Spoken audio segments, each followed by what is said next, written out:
So hello everyone, welcome to Vidyashala. So ಇವತ್ತು I think ಇವತ್ತು 11th April ಅನ್ಕೋತೀನಿ. Let me just confirm one second. Yes, ಇವತ್ತು 11th April 2025. So ಇವತ್ತಿನ news ಅನಾಲಿಸಿಸ್ನ ನೋಡೋಣ for UPSC and as well as for KPSC students. ಯಾರ್ಯಾರು ಈ ಥರ ಏನು ಗೌರ್ಮೆಂಟ್ ಎಕ್ಸಾಮ್ಸ್ಗೆ ಅಥವಾ ಸೆಂಟ್ರಲ್ ಗೌರ್ಮೆಂಟ್ ಎಕ್ಸಾಮ್ಸ್ಗೆ ಪ್ರಿಪೇರ್ ಆಗ್ತಿದ್ದೀರೋ ಎಲ್ಲರಿಗೂ ಕೂಡ ಈ ಕರೆಂಟ್ ಅಫೇರ್ಸ್ ತುಂಬ ಇಂಪಾರ್ಟೆಂಟ್, ಎಸ್ಪೆಷಲಿ UPSC ಮತ್ತು KPSC ಎಕ್ಸಾಮ್ಸ್ಗಳಿಗೆ. ಬಿಕಾಸ್ ಅಲ್ಲಿ ಪ್ರಿಲಿಮ್ಸಲ್ಲಿ ಮತ್ತು ಮೇನ್ಸಲ್ಲಿ ಎರಡರಲ್ಲೂ ಕೂಡ ಕರೆಂಟ್ ಅಫೇರ್ಸ್ ಬೇಸ್ಡ್ ಕ್ವೆಶನ್ಸ್ನ ಕೇಳ್ತಾರೆ. ಅಫ್ಕೋರ್ಸ್ ಪ್ರಿಲಿಮ್ಸಲ್ಲಿ ಲೈಕ್ ನಿಮಗೆ ಮಿನಿಸ್ಟ್ರೀಸ್ ಅಥವಾ ಒಂದು ಬೋರ್ಡ್ದು ಲೊಕೇಶನ್ ಆಗಿರ್ಬೋದು ಅಥವಾ ಈ ಥರ ಕೇಳ್ಬೋದು. ಬಟ್ ಮೇನ್ಸಲ್ಲಿ ಲೈಕ್ ಹೇಗೆ ಕೇಳ್ತಾರೆ ಅಂದರೆ, ನೀವು ಸಿಲೆಬಸ್ ಅಬ್ಸರ್ವ್ ಮಾಡಿದರೆ ಆ ಸಿಲೆಬಸ್ ಜೊತೆ ಕರೆಂಟ್ ಅಫೇರ್ಸ್ನ ಲಿಂಕ್ ಮಾಡಿ ಅವರು ಕ್ವೆಶನ್ನ ಫ್ರೇಮ್ ಮಾಡ್ತಾರೆ. ಓಕೆನಾ? ಸೊ ಫಾರ್ ಎಕ್ಸಾಂಪಲ್, ಇವಾಗ ಆರ್ಟಿಫಿಷಿಯಲ್ ಇಂಟೆಲಿಜೆನ್ಸ್ ತುಂಬಾ ನ್ಯೂಸಲ್ಲಿದೆ, ಬೂಮ್ ಆಗ್ತಾ ಇದೆ ಈ ಪರ್ಟಿಕ್ಯುಲರ್ ಸೆಕ್ಟರ್. ಸೊ ಸೊ ಇದನ್ನು ಸೈನ್ಸ್ ಆ್ಯಂಡ್ ಟೆಕ್ನಾಲಜಿ ಏನು ಸಿಲೆಬಸ್ ಇದೆ ಸೈನ್ಸ್ ಆ್ಯಂಡ್ ಟೆಕ್ನಾಲಜಿ ಕೆಳಗಡೆ, ಅದನ್ನು ಆರ್ಟಿಫಿಷಿಯಲ್ ಇಂಟೆಲಿಜೆನ್ಸ್ ಜೊತೆ ಲಿಂಕ್ ಮಾಡಿ how artificial intelligence is significant to the present growing world and what are the challenges that can be faced in future days ಅಂತಾನು ಕೂಡ ಕ್ವೆಶನ್ನ frame ಮಾಡ್ಬೋದು. So ಹಾಗಾಗಿ ನೀವು ಆರ್ಟಿಫಿಷಿಯಲ್ ಇಂಟೆಲಿಜೆನ್ಸ್, ನಾವು ಅವತ್ತು ರೋಬೋಟಿಕ್ಸ್ ಬಗ್ಗೆ ನಾವು ಅನಾಲಿಸಿಸ್ ಮಾಡುವಾಗ ಕೇಳಿದ್ವಿ, ಹೊಸ ರೋಬೋಟಿಕ್ಸ್ ಬಂದಿದೆ, ಆ್ಯಸ್ ಲೈಕ್ ವೈಲ್ಡ್ ಅನಿಮಲ್ ಥರ 4 ಲೆಗ್ಡ್ ರೋಬೋಟಿಕ್. ಅದನ್ನು ಸೊ ದಟ್ ನಾವು ಯಾವುದೇ ರೀತಿ ಟಫ್ ಟೆರೇನ್ಸ್ ಇರೋ ಕಡೆ ಎಲ್ಲ ನಾವು ಅದನ್ನು ತಗೊಂಡು ಎಕ್ಸ್ಪ್ಲೋರ್ ಮಾಡ್ಬೋದು, ಟೂರಿಸಮ್ ಇನ್ಕ್ರೀಸ್ ಮಾಡ್ಬೋದು, ಎಲ್ಲೆಲ್ಲಿ ತುಂಬ ರಿಮೋಟ್ ಏರಿಯಾಸ್ ಇರುತ್ತೆ ಅದನ್ನೆಲ್ಲನೂ ಕೂಡ ನಾವು ಆಕ್ಸೆಸಿಬಲ್ ಮಾಡ್ಬೋದು ಅಂತ ನಾವು ರೋಬೋಟಿಕ್ಸ್ ಬಗ್ಗೆ ಹೇಳಿದ್ವಿ. ಈ ರೋಬೋಟಿಕ್ಸ್ ಆರ್ಟಿಫಿಷಿಯಲ್ ಇಂಟೆಲಿಜೆನ್ಸ್ ಬೇಸಿಸ್ ಮೇಲೆ ವರ್ಕ್ ಆಗುತ್ತೆ. ಸೊ ಆ ಥರನೂ ಕೂಡ ಇವಾಗ ಆ ಪ್ರೆಸೆಂಟ್ಗೆ ಆ ರೋಬೋಟಿಕ್ ನ್ಯೂಸಲ್ಲಿದೆ. ಸೊ ಹಾಗಾಗಿ ಮೇನ್ಸಲ್ಲಿನೂ ಕೂಡ ಈ ಥರ ಆರ್ಟಿಫಿಷಿಯಲ್ ಇಂಟೆಲಿಜೆನ್ಸ್ ಬೇಸ್ಡ್ ಕ್ವೆಶನ್ಸ್ ಕೇಳಿದಾಗ ನೀವು ಈ ಥರ ರೋಬೋಟಿಕ್ಸ್ ಎಕ್ಸಾಂಪಲ್ನ ತಗೊಂಡು ಅದೊಂದು ಸಿಗ್ನಿಫಿಕೆನ್ಸ್ನ ನೀವು ಬರಿಬೋದು. ಸೊ ಹಾಗಾಗಿ ಸಿಗ್ನಿಫಿಕೆನ್ಸ್ ಆಗಿರ್ಬೋದು, ಅದರಿಂದ like if that robot feels, ಅಥವಾ ಅದರಿಂದ ಯಾವುದೋ ಹ್ಯೂಮನ್ಸ್ಗೆ ತೊಂದರೆ ಆಯಿತು ಅಥವಾ ಯಾವುದಾದ್ರು ಎಕೋಸಿಸ್ಟಮ್ಗೆ ತೊಂದರೆ ಆಯಿತು ಅಂತ ಬಂದಾಗ, ಸೊ ದಟ್ ಅದನ್ನ ನೀವು ಚಾಲೆಂಜಸ್ ಅಂತಲೂ ಕೂಡ ತಗೊಂಡು ಆ ಪಾಯಿಂಟ್ಸ್ ಕೆಳಗಡೆ ನೀವು ಇದನ್ನು ಕವರ್ ಮಾಡ್ಬೋದು. ಸೊ ಹಾಗಾಗಿ ನನ್ನ ನ್ಯೂಸ್ ಅನಾಲಿಸಿಸ್ ತುಂಬ ಇಂಪಾರ್ಟೆಂಟ್. ಬಿಕಾಸ್ ನಾನು ಮಾಡ್ತಾ ಇರೋ news analysis is completely different ಬೇರೆ ಚಾನಲ್ಗಿಂತ. ಬಿಕಾಸ್ ಬೇರೆಯವರು ಬರೀ ನ್ಯೂಸಲ್ಲಿ ಇವಾಗ ಫಾರ್ ಎಕ್ಸಾಂಪಲ್ ಇವತ್ತಿನ ನ್ಯೂಸಲ್ಲಿ ನೋಡಿದ್ರೆ ನೀವು ಕೇರಳದಲ್ಲಿ ಇಬ್ಬರು ಬಾಯ್ಸ್ ಏನು ಮಾಡಿದ್ದಾರೆ, ಸ್ಟೂಡೆಂಟ್ಸು ಒಂದು ಎಕೋ ಫ್ರೆಂಡ್ಲಿ ರ್ಯಾಪ್ನ ತಯಾರು ಮಾಡಿದ್ದಾರೆ. ಅಂದರೆ ಲೈಕ್ ಅದು ಹೇಗಂತ ಅಂತಂದರೆ, ಲೈಕ್ ನೀವು ಫುಡ್ ಪ್ಯಾಕೇಜಸ್ ಎಲ್ಲ ನೋಡಿದ್ದೀರಾ ಅಲ್ವಾ? ನೀವು ಫುಡ್ನ ಹೇಗೆ ಪ್ಯಾಕ್ ಮಾಡ್ಸ್ಕೋತೀರ ಹೋಟ್ಲಲ್ಲೆಲ್ಲ, ಲೈಕ್ ಪ್ಲಾಸ್ಟಿಕ್ ಬ್ಯಾಗ್ಸಲ್ಲಿ ಫುಡ್ನ ಪ್ಯಾಕ್ ಮಾಡ್ಕೊಡ್ತಿದ್ರು. ಬಟ್ ಇವಾಗ ಒಂದು ಎಕೋ ಫ್ರೆಂಡ್ಲಿ ರ್ಯಾಪರ್ಸ್ನ ಈ ಸ್ಟೂಡೆಂಟ್ಸ್ ಕಂಡುಹಿಡಿದಿದ್ದಾರೆ. ಸೊ ನೀವು ನ್ಯೂಸ್ ಪೇಪರಲ್ಲಿ ಬೇರೆಯವ್ರ ನ್ಯೂಸ್ ಅನಾಲಿಸಿಸ್ ನೋಡಿದ್ರೆ ಅವ್ರು ಹೇಗೆ ಕವರ್ ಮಾಡ್ತಾರೆ ಅಂತಂದರೆ, ಈ ಸ್ಟೂಡೆಂಟ್ಸು ಈ ಥರ ರ್ಯಾಪರ್ಸ್ ಕಂಡುಹಿಡಿದಿದ್ದಾರೆ, ಸೊ ಅದು ಕೇರಳದಲ್ಲಿ ಅಂತ ಇಷ್ಟೇ ನಿಮ್ಗೆ ಹೇಳೋದು. Like this is the news ಅಂತ. But this is not enough. Even ಬರೀ ನ್ಯೂಸ್ ಪೇಪರ್ ಓದಿದ್ರೆ ಇಟ್ಸ್ ನಾಟ್ ಎನಫ್. ಬಿಕಾಸ್ ನೀವು ಅದರ ನೆಕ್ಸ್ಟೂ ಕೂಡ ಅದ್ರ ಬಗ್ಗೆ ಗೂಗಲ್ ಮಾಡಬೇಕಾಗುತ್ತೆ. ಬಿಕಾಸ್ ಈ ಥರ ರ್ಯಾಪರ್ಸಿಂದ ಎಕೋಲಾಜಿಕಲ್ ಸಿಗ್ನಿಫಿಕೆನ್ಸ್ ಏನು, ಎನ್ವಿರಾನ್ಮೆಂಟ್ಗೆ ಹೇಗೆ ಯೂಸ್ ಆಗುತ್ತೆ, ಸೈನ್ಸ್ ಆ್ಯಂಡ್ ಟೆಕ್ನಾಲಜಿ ಫೀಲ್ಡಲ್ಲಿ ಏನೇನು ಯೂಸಸ್ ಇದೆ ಅಥವಾ ಇದ್ರದ್ದು ಚಾಲೆಂಜಸ್ ಏನಿದೆ. ಸೊ ಈ ಥರ ನಾನು ನನ್ನ ಅನಾಲಿಸಿಸಲ್ಲಿ ಈ ಥರ ಕಂಪ್ಲೀಟ್ ಇನ್ 365 ಡಿಗ್ರಿ ಆ್ಯಂಗಲ್ ನಾನು ನಿಮಗೆ ಒಂದು ನ್ಯೂಸ್ನ ಕವರ್ ಮಾಡಿಕೊಡ್ತೀನಿ. ಲೈಕ್ ಅದ್ರದ್ದು ಹಿಸ್ಟ್ರಿಯಿಂದ ಹಿಡಿದು, ಬ್ಯಾಕ್ಗ್ರೌಂಡ್ ಹಿಡಿದು, ಡೇಟಾಸಿಂದ ಹಿಡಿದು, challenges, advantages, disadvantages, way forward, complete. Like ನೀವು ಮೇನ್ಸಲ್ಲಿ 15 ಮಾರ್ಕರ್ ಆಗಿರ್ಬೋದು ಅಥವಾ 10 ಮಾರ್ಕರ್ ಕ್ವೆಶನ್ಗೆ ಏನು ಬರಿಬೇಕು ಅಂದ್ಕೊಂಡಿದ್ದೀರಾ ಅದನ್ನು ನಾನು ಕಂಪ್ಲೀಟಾಗಿ ನನ್ನ ಅನಾಲಿಸಿಸಲ್ಲಿ ಕೊಡ್ತಿದ್ದೀನಿ. ಸೊ ಹಾಗಾಗಿ ಯಾರೂ ಕೂಡ ಸ್ಕಿಪ್ ಮಾಡ್ದೇನೆ ಈ ನನ್ನ ಅನಾಲಿಸಿಸ್ನ ನೋಡಿ ಅಂತ ಹೇಳೋದಕ್ಕೆ ಇಷ್ಟಪಡ್ತೀನಿ. ಸೊ ಬನ್ನಿ ಮೊದಲನೇ ನ್ಯೂಸ್ ನಾವು ನೋಡೋಣ. ಸೊ ಮೊದಲನೇ ನ್ಯೂಸ್ ಏನಿದೆ ಅಂತ ನೋಡಿದ್ರೆ, ಇವತ್ತು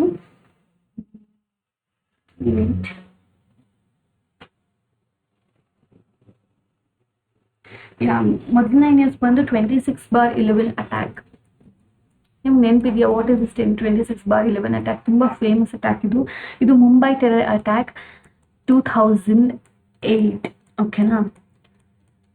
ಓಕೆ. ಸೊ ಇದನ್ನ 26/11 ಅಟ್ಯಾಕ್ ಅಂತ ಕೂಡ ಫೇಮಸ್ ಆಗಿದೆ. ಬಟ್ ಇದು ಮುಂಬೈ ಟೆರರ್ ಅಟ್ಯಾಕ್ 2008ಅಲ್ಲಿ ನೀವು ತಾಜ್ ಹೋಟೆಲ್ ಇದೆ ಮುಂಬೈಯಲ್ಲಿ ಅಲ್ವಾ, ತುಂಬ ದೊಡ್ಡ ಹೋಟೆಲ್, ಇದ್ರ ಮೇಲೆ ಟೆರರ್ ಅಟ್ಯಾಕ್ ಆಗಿತ್ತು. ಸೊ ಇದು ನ್ಯೂಸಲ್ಲಿದೆ ಇವತ್ತು. It's a turning point in Indian security architecture. So ನಮ್ಮ ಇಂಡಿಯನ್ ಸೆಕ್ಯೂರಿಟಿ ಆರ್ಕಿಟೆಕ್ಚರ್ಗೆ ಒಂದು ಟರ್ನಿಂಗ್ ಪಾಯಿಂಟ್ನ ಪ್ರೊವೈಡ್ ಮಾಡ್ತು. ಯಾಕೆ ಅಂತ ನೋಡಿದ್ರೆ ಅಲ್ಲಿ ತನಕ ನಾವು ಈ ಟೆರರಿಸಮ್ನ ಅಥವಾ ನಮ್ಮ ಇಂಡಿಯನ್ ಸೆಕ್ಯೂರಿಟಿನ ಅಷ್ಟು ರೋಬಸ್ಟ್ ಆಗಿ ನಾವು ಯಾವತ್ತೂ ಕೂಡ ಡೆವಲಪ್ ಮಾಡಿರಲಿಲ್ಲ. ಓಕೆನಾ, ಲೈಕ್ ವಿ ವಿಲ್ ಲೈಕ್ ಯಾವ ಥರ ಇತ್ತು ಅಂತಂತಂದರೆ ಲೈಕ್ ಯಾವ ಥರ ಇತ್ತು ಅಂತಂದ್ರೆ ವಿ ಜಸ್ಟ್ ಲೈಕ್ ತುಂಬಾ ಸಿಂಪಲ್ ಆಗಿ, ಅಥವಾ ನಾವು ಅದನ್ನು ತುಂಬ ಸ್ಟ್ರೆಂಥನ್ ಮಾಡಿರಲಿಲ್ಲ ಆ ಪರ್ಟಿಕ್ಯುಲರ್ ನಮ್ಮ ಇಂಡಿಯನ್ ಸೆಕ್ಯೂರಿಟಿ ಸಿಸ್ಟಮ್ನ ಅಥವಾ ಆ ಆರ್ಕಿಟೆಕ್ಚರ್ನ. ಬಟ್ ಯಾವಾಗ ಈ 26/11 ಅಟ್ಯಾಕ್ ಆಯಿತು ಆವಾಗಿಂದ ನಾವು ನಮ್ಮಲ್ಲೇ ಒಂದು ಜಾಗೃತಿ ಮೂಡ್ತು. Like I think we should this the right time that we should fix the what ಏನೇನು ಪ್ರಾಬ್ಲಮ್ ಇದೆ ಅಥವಾ ಅದನ್ನೆಲ್ಲ ಫಿಕ್ಸ್ ಮಾಡಬೇಕು. ನಮ್ಮ ಇಂಡಿಯನ್ ಸೆಕ್ಯೂರಿಟಿ ಸಿಸ್ಟಮಲ್ಲಿ ಆರ್ಕಿಟೆಕ್ಚರ್ನ ಇಂಪ್ರೂವ್ ಮಾಡಬೇಕು ಅಂತ ಆಗಿದ್ದೆ ನಮಗೆ 26/11 ಅಟ್ಯಾಕ್ ಆದಮೇಲೆ. ಸೊ ಏನಕ್ಕೆ ಇದು ಇವಾಗ ಪ್ರೆಸೆಂಟಲ್ಲಿ ನ್ಯೂಸ್ ಇದೆ ಅಂತ ನೋಡಿದ್ರೆ, ಇದು ಲೈಕ್ 26/11 ಅಟ್ಯಾಕ್, ಮುಂಬೈ ಅಟ್ಯಾಕ್ ಅಂತ ಕರೀತಾರೆ.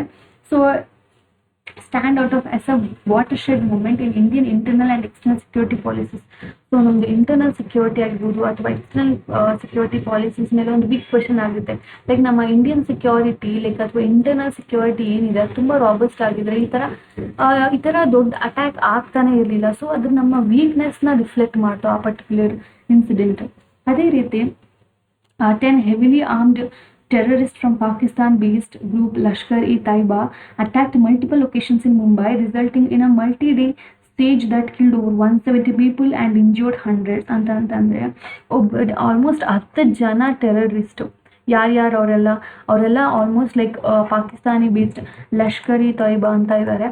ಅಂತಂದರೆ ಅವ್ರನ್ನ LET ಅಂತ ಕರಿಬೋದು ನೀವು ಶಾರ್ಟ್ ಆಗಿ. ಆ LET ಗ್ರೂಪ್ಗೆ ಬಿಲಾಂಗ್ ಆಗಿದ್ದಾರೆ ಅಂತ ಹೇಳ್ತಾರೆ. ಸೊ ಅವರು ತುಂಬ ಮಲ್ಟಿಪಲ್ ಲೊಕೇಶನ್ಸ್, ಮುಂಬೈಯಲ್ಲೇ ತುಂಬ ಮಲ್ಟಿಪಲ್ ಲೊಕೇಶನ್ಸ್ನಲ್ಲಿ ಅವ್ರು ಅಟ್ಯಾಕ್ ಮಾಡ್ತಾರೆ. ಆಲ್ಮೋಸ್ಟ್ 170 ಪೀಪಲ್ ಮತ್ತು 170 ಪೀಪಲ್ ಇಂಜೋರ್ ಆಗ್ತಾರೆ. ಎಷ್ಟೊಂದು ಜನ 170 ಪೀಪಲ್ ಆ್ಯಕ್ಚುಲಿ ಸತ್ತು ಹೋಗ್ತಾರೆ. Actually they were just killed and more than 100 ಪೀಪಲ್ಗೆ ಇಂಜೋರ್ ಆಗಿತ್ತು. ಸೊ ಇದನ್ನೆಲ್ಲ ನೋಡಿದ್ರೆ ಲೈಕ್ ಏನು ಮಾಡ್ತಾ ಇತ್ತು ಇಂಡಿಯನ್ ಸೆಕ್ಯೂರಿಟಿ ಆ ಟೈಮಲ್ಲಿ, ಲೈಕ್ ನಮ್ಮ ಇಂಟರ್ನಲ್ ಸೆಕ್ಯೂರಿಟಿ ಹೇಗಿತ್ತು, ಎಕ್ಸ್ಟರ್ನಲ್ ಸೆಕ್ಯೂರಿಟಿಗೆ ಏನಾಗಿತ್ತು. ಸೊ ಇದ್ರ ಬಗ್ಗೆ ಎಲ್ಲ ಒಂದು ಬಿಗ್ಗೆಸ್ಟ್ ಕ್ವೆಶನ್ನ ಬರುತ್ತೆ. ಯಾರೋ ಒಬ್ಬರು ಲಷ್ಕರ್-ಇ-ತೊಯ್ಬಾದವರು ಪಾಕಿಸ್ತಾನಿಂದ 10 ಟೆರರಿಸ್ಟ್ ನಮ್ಮ ಇಂಡಿಯಾದಲ್ಲಿರುವಂಥ ಮುಂಬೈಯಲ್ಲಿ ಈ ಥರ ಮಲ್ಟಿಪಲ್ ಅಟ್ಯಾಕ್ಸ್ ಮಾಡ್ತಾ ಇದೆ ಅಂತ ಅಂದರೆ just think how lenient we were ಅಂತ. ಸೊ ಅದೇ ರೀತಿ ಈ ಅಟ್ಯಾಕ್ ಏನಾಗುತ್ತೆ, ಎಕ್ಸ್ಪೋಸಸ್ ಅ ಸೀರಿಯಸ್ ವಲ್ನರಬಿಲಿಟೀಸ್ ಇನ್ ಇಂಡಿಯಾಸ್ ಮ್ಯಾರಿಟೈಮ್ ಸೆಕ್ಯೂರಿಟಿ ಅಂತಂದರೆ ನಮ್ಮ ಇಂಡಿಯನ್ ಮ್ಯಾರಿಟೈಮ್ ಸೆಕ್ಯೂರಿಟಿದು ವಲ್ನರಬಿಲಿಟಿನೂ ಕೂಡ ಅದು ಎಕ್ಸ್ಪೋಸ್ ಮಾಡಿತು. ಅಂತಂದರೆ ಅವರು ಸಮುದ್ರದಿಂದನೇ ಬರ್ತಾರೆ, ಸಮುದ್ರದಿಂದನೇ ಹೋಗ್ತಾರೆ. ಇದರಿಂದ ನಮ್ಮ ಲೈಕ್ ಮ್ಯಾರಿಟೈಮ್ ಸೆಕ್ಯೂರಿಟಿ ಏನಾಗಿದೆ ಅಲ್ಲಿ ಅವ್ರನ್ನ ನಾವು ಹಿಡಿಯೋಕ್ಕಾಗಲಿಲ್ವಲ್ಲ ಅಂತ ನಮ್ಮ ಮ್ಯಾರಿಟೈಮ್ ಸೆಕ್ಯೂರಿಟಿ ಮೇಲೂ ಒಂದು ಬಿಗ್ಗೆಸ್ಟ್ ಕ್ವೆಶನ್ನ ಇದು ಎಕ್ಸ್ಪೋಸ್ ಮಾಡುತ್ತೆ. ಅದೇ ರೀತಿ ಇಂಡಿಯಾ ನಮ್ಮ intelligence coordination and the counter terrorism preparedness and prompting a comprehensive over hall of the national security architecture ಅಂತಂದರೆ ನಮ್ಮ ಇಂಟೆಲಿಜೆನ್ಸ್ ಕೋಆರ್ಡಿನೇಷನ್ ಆಗಿರ್ಬೋದು, ಅಥವಾ ನಾವು ಒಂದು ಸಡನ್ ಆಗಿ ಯಾವುದೋ ಒಂದು ಟೆರರಿಸಮ್ ಅಟ್ಯಾಕ್ ಆಗ್ತಾ ಇದೆ ಅಂತಂದರೆ ಅದನ್ನು ಕೌಂಟರ್ ಮಾಡುವಂಥ ಕೌಂಟರ್ ಟೆರರಿಸಮ್ ಟೆಕ್ನಿಕ್ಸ್ ಆಗಿರ್ಬೋದು. ಒಂದು ಪ್ರಿಪೇರ್ಡ್ನೆಸ್ ಇರಬೇಕಲ್ವ ಯಾವುದಕ್ಕೂ ಕೂಡ. ಮುಂಚೆ ಆಗೋ ಆಪತ್ತಿಗೆ ಇವತ್ತಿಂದಲೇ ನಾವು ಪ್ರಿಪೇರ್ ಆಗಿದ್ರೆ ಎಷ್ಟು ಒಳ್ಳೇದಲ್ವ. But we were never prepared for this. Of course ಯಾವುದಾದ್ರೂ ಒಂದಿನ ಈ ಥರ ಆಗ್ತಿತ್ತು, ಬಟ್ ನಮ್ಮ ಪ್ರಿಪೇರ್ಡ್ನೆಸ್ ಅಷ್ಟೊಂದು ಚೆನ್ನಾಗಿರಲಿಲ್ಲ ಅಂತ ರಿಫ್ಲೆಕ್ಟ್ ಮಾಡ್ತಾ ಇದೆ. ಸೊ ಆದ್ದರಿಂದ ಇದೊಂದು ನ್ಯಾಷನಲ್ ಸೆಕ್ಯೂರಿಟಿ ಆರ್ಕಿಟೆಕ್ಚರ್ ಮೇಲೆ ಒತ್ತು ಕೊಡಬೇಕು ಅಂತ ತುಂಬ ಚೆನ್ನಾಗಿ ಈ ಇನ್ಸಿಡೆಂಟ್ ನಮಗೆ ಒಂದು ಪಾಠ ಕಲಿಸ್ತು. ಓಕೆನಾ, ಅದರಿಂದ ಈ 26/11 ಅಟ್ಯಾಕ್ ತುಂಬಾ ಇಂಪಾರ್ಟೆಂಟ್. ಸೊ ಇದರಿಂದ ನಮ್ಮ ಇಂಡಿಯನ್ ಸೆಕ್ಯೂರಿಟಿ ಇನ್ಫ್ರಾಸ್ಟ್ರಕ್ಚರ್ ಮೇಲೆ ಏನೇನು ಇಂಪ್ಯಾಕ್ಟ್ ಆಗಿದೆ. ಸೊ ಇದು ಮೊದಲನೇ ಇಂಪ್ಯಾಕ್ಟ್ಸ್ ಏನೇನಾಗಿದೆ ನಮ್ಮ ಇಂಡಿಯನ್ ಸೆಕ್ಯೂರಿಟಿ ಮೇಲೆ ಅಂತ ನೋಡೋದಾದರೆ, ಮೊದಲನೇದಾಗಿ ಬಿಫೋರ್ 26/11 ಅಟ್ಯಾಕ್ ಇಂಡಿಯಾದಲ್ಲಿ coastal security was fragmented and unprepared. ಅಂತಂತಂದರೆ ನಮ್ಮ ಇಂಡಿಯಾದಲ್ಲಿ ಕೋಸ್ಟಲ್ ಸೆಕ್ಯೂರಿಟಿ ಏನಿದೆ ಅಂತಂದರೆ ಮ್ಯಾರಿಟೈಮ್ ಸೆಕ್ಯೂರಿಟಿ ಏನಿದೆ ಅದು ತುಂಬಾ ಫ್ರಾಗ್ಮೆಂಟೆಡ್ ಆಗಿತ್ತು. ಓಕೆನಾ, ಹಾಗೆಯೇ ಅದು ಅನ್ಪ್ರಿಪೇರ್ಡ್ ಆಗಿತ್ತು. ಅಂತಂದರೆ ಯಾವುದೇ ರೀತಿ ಪ್ರಿಪರೇಷನ್ ಇರಲಿಲ್ಲ ಅವ್ರ ಹತ್ರ. ಅವರು ಯಾವುದೇ ರೀತಿ ರಾಬಸ್ಟ್ ಆಗಿ ಅವ್ರು ಸ್ಟ್ರೆಂಥನ್ ಆಗಿರಲಿಲ್ಲ. ನಮ್ಮ ಕೋಸ್ಟಲ್ ಸೆಕ್ಯೂರಿಟಿ ಅಥವಾ ಮ್ಯಾರಿಟೈಮ್ ಸೆಕ್ಯೂರಿಟಿ ಎಲ್ಲ ಫ್ರಾಗ್ಮೆಂಟೆಡ್ ಆಗಿ ಅಲ್ಲಿ ಇಲ್ಲಿ ತುಂಬಾ ಚೆಲ್ಲಿ ಹೋಗ್ಬಿಟ್ಟಿತ್ತು. ಬಟ್ ಯಾವುದೇ ರೀತಿ ಪ್ರಿಪೇರ್ಡ್ನೆಸ್ ಇರಲಿಲ್ಲ. ಓಕೆನಾ, ಅದೇ ರೀತಿ ಏನಾಗುತ್ತೆ ಅಂತಂದರೆ like it's before 26/11. So it's a loophole ಅಲ್ವಾ. ಇಲ್ಲ ಅವ್ರಿಗೆ ಗೊತ್ತಿರುತ್ತೆ ಆಬ್ವಿಯಸ್ಲಿ ಇಲ್ಲಿ ಸೆಕ್ಯೂರಿಟಿ ಅಷ್ಟೊಂದು ಚೆನ್ನಾಗಿಲ್ಲ. ಸೊ ಆಸ್ ಅ ರಿಸಲ್ಟ್ ನಾವು ಈ ಲೂಪ್ ಹೋಲ್ನ ಯೂಸ್ ಮಾಡಿಕೊಂಡು ಆಬ್ವಿಯಸ್ ಆಗಿ ನಾವು ಈಸಿಯಾಗಿ ಅಟ್ಯಾಕ್ ಮಾಡಿ ತಪ್ಪಿಸ್ಕೋಬೋದು ಅಂತ ಅವ್ರಿಗೆ ಗೊತ್ತಿರುತ್ತೆ. So it's a biggest loophole. ಅದೇ ರೀತಿ ನಾವು ನೋಡೋದಾದರೆ ಪೋಸ್ಟ್ ಅಟ್ಯಾಕ್ ಆದಮೇಲೆ ಏನೇನು ರಿಫಾರ್ಮ್ಸ್ ತೊಗೊಂಡಿದ್ದಾರೆ ಅಟ್ಯಾಕ್ ಆದಮೇಲೆ ಅಲ್ವಾ ನಮಗೆಲ್ಲ ಒಂದು ಜಾಗೃತಿ ಬಂದಿದ್ದು. ಐ ಥಿಂಕ್ ಲೈಕ್ ನಾವೆಲ್ಲ ಇವಾಗ ಸೆಕ್ಯೂರಿಟಿನೆಲ್ಲ ಸ್ಟ್ರೆಂಥನ್ ಮಾಡಬೇಕು, ಸೊ ದಟ್ ಮತ್ತೆ ಇದೇ ಥರ ಆಗಬಾರ್ದು ಅನ್ನೋದು ರೀತಿಯಿಂದ ಈ ಇನ್ಸಿಡೆಂಟಿಂದ ಏನು ಇಂಪ್ಯಾಕ್ಟ್ ಬಂತು ಅಂತ ನೋಡಿದ್ರೆ, ಪೋಸ್ಟ್ ಅಟ್ಯಾಕ್ ಆದಮೇಲೆ ಎಷ್ಟೊಂದು ರಿಫಾರ್ಮ್ಸ್ನ ಮಾಡ್ಕೊಂಡ್ವಿ. ಹೇಗೆ ಅಂತಂದರೆ, ಇಂಡಿಯನ್ ನೇವಿನ ಡೆಸಿಗ್ನೇಟ್ ಮಾಡಿದ್ವಿ as the authority to responsible for over all maritime security. ಈಗ ಏನೇನು ಕೋಸ್ಟಲ್ ಸೆಕ್ಯೂರಿಟಿ ಫ್ರಾಗ್ಮೆಂಟ್ ಆಗಿತ್ತು ಅದ್ರದ್ದು ಅಥಾರಿಟಿ, ಲೈಕ್ ಒಬ್ಬೊಬ್ಬರು ಸ್ಟೇಟ್ ನೋಡ್ಕೋತಾ ಇತ್ತು ಅಥವಾ ಬೇರೆ ಬೇರೆ ಮಿನಿಸ್ಟ್ರೀಸ್ಗಳು ನೋಡ್ಕೋತಾ ಇದ್ವು. ಸೊ ಅದನ್ನೆಲ್ಲನೂ ಕೂಡ ಇಂಡಿಯನ್ ನೇವಿಗೆ ಆ ಅಥಾರಿಟಿನ ಕೊಟ್ಟರು.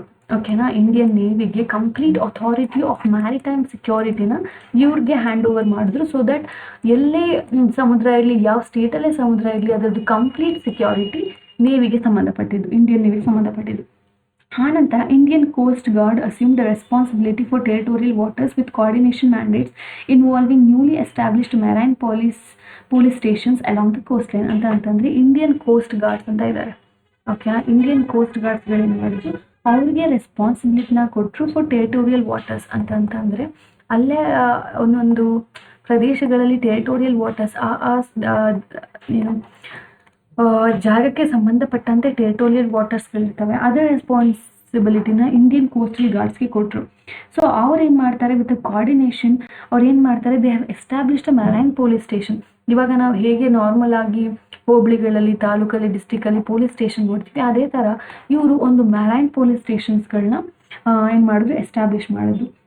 ಆ ರೀತಿ ಲೈಕ್ ಆಲ್ಮೋಸ್ಟ್ ಕೋಸ್ಟ್ ಲೈನ್ಗಳೇನಿದ್ದಾವೆ, ಈಗ ಮಲಬಾರ್ ಕೋಸ್ಟ್ ಲೈನ್ ನಮ್ಮ ಇಂಡಿಯಾ ಹೀಗಿದೆ ಅಂತ ಬಂದರೆ ಇಲ್ಲೆಲ್ಲ ಕೋಸ್ಟ್ ಲೈನ್ಸ್ ಇದ್ದಾವೆ. ಸೊ ಇಲ್ಲೆಲ್ಲನೂ ಕೂಡ ಒಂದು ಮೆರೈನ್ ಪೊಲೀಸ್ ಸ್ಟೇಷನ್ನ ಎಸ್ಟಾಬ್ಲಿಷ್ ಮಾಡಿದ್ರು ಈ ಥರ ಕೋಸ್ಟ್ ಲೈನ್ಗಳಲ್ಲಿ. ಸೊ ದ್ಯಾಟ್ ಒಂದು ಒಳ್ಳೆ ಸೆಕ್ಯೂರಿಟಿ ಎನ್ಶೋರ್ ಆಗಲಿ ಅಂತ ಉದ್ದೇಶಕ್ಕಾಗಿ. ಹಾಗೆ ರೀತಿ mandatory installation of automatic identification system for vessel over 20 meters to enhance vessel tracking and identification. ಅಂತಂತಂದರೆ ವೆಸಲ್ಸ್ಗಳಿಗೆ ಅಂತಂದರೆ ಈ ಥರ ಬೋಟ್ಸ್ಗಳಾಗಿರ್ಬೋದು, ಯಾವುದಾದ್ರು ವೆಸಲ್ಸ್ಗಳು ಓಡಾಡ್ತಾ ಇರುತ್ತೆ, ಅದು ಎಲ್ಲಾದ್ರೂ ಕೂಡ ಒಂದು ಈ ಥರ automatic identification system, that is AIS ಅಂತ ಇದೆ.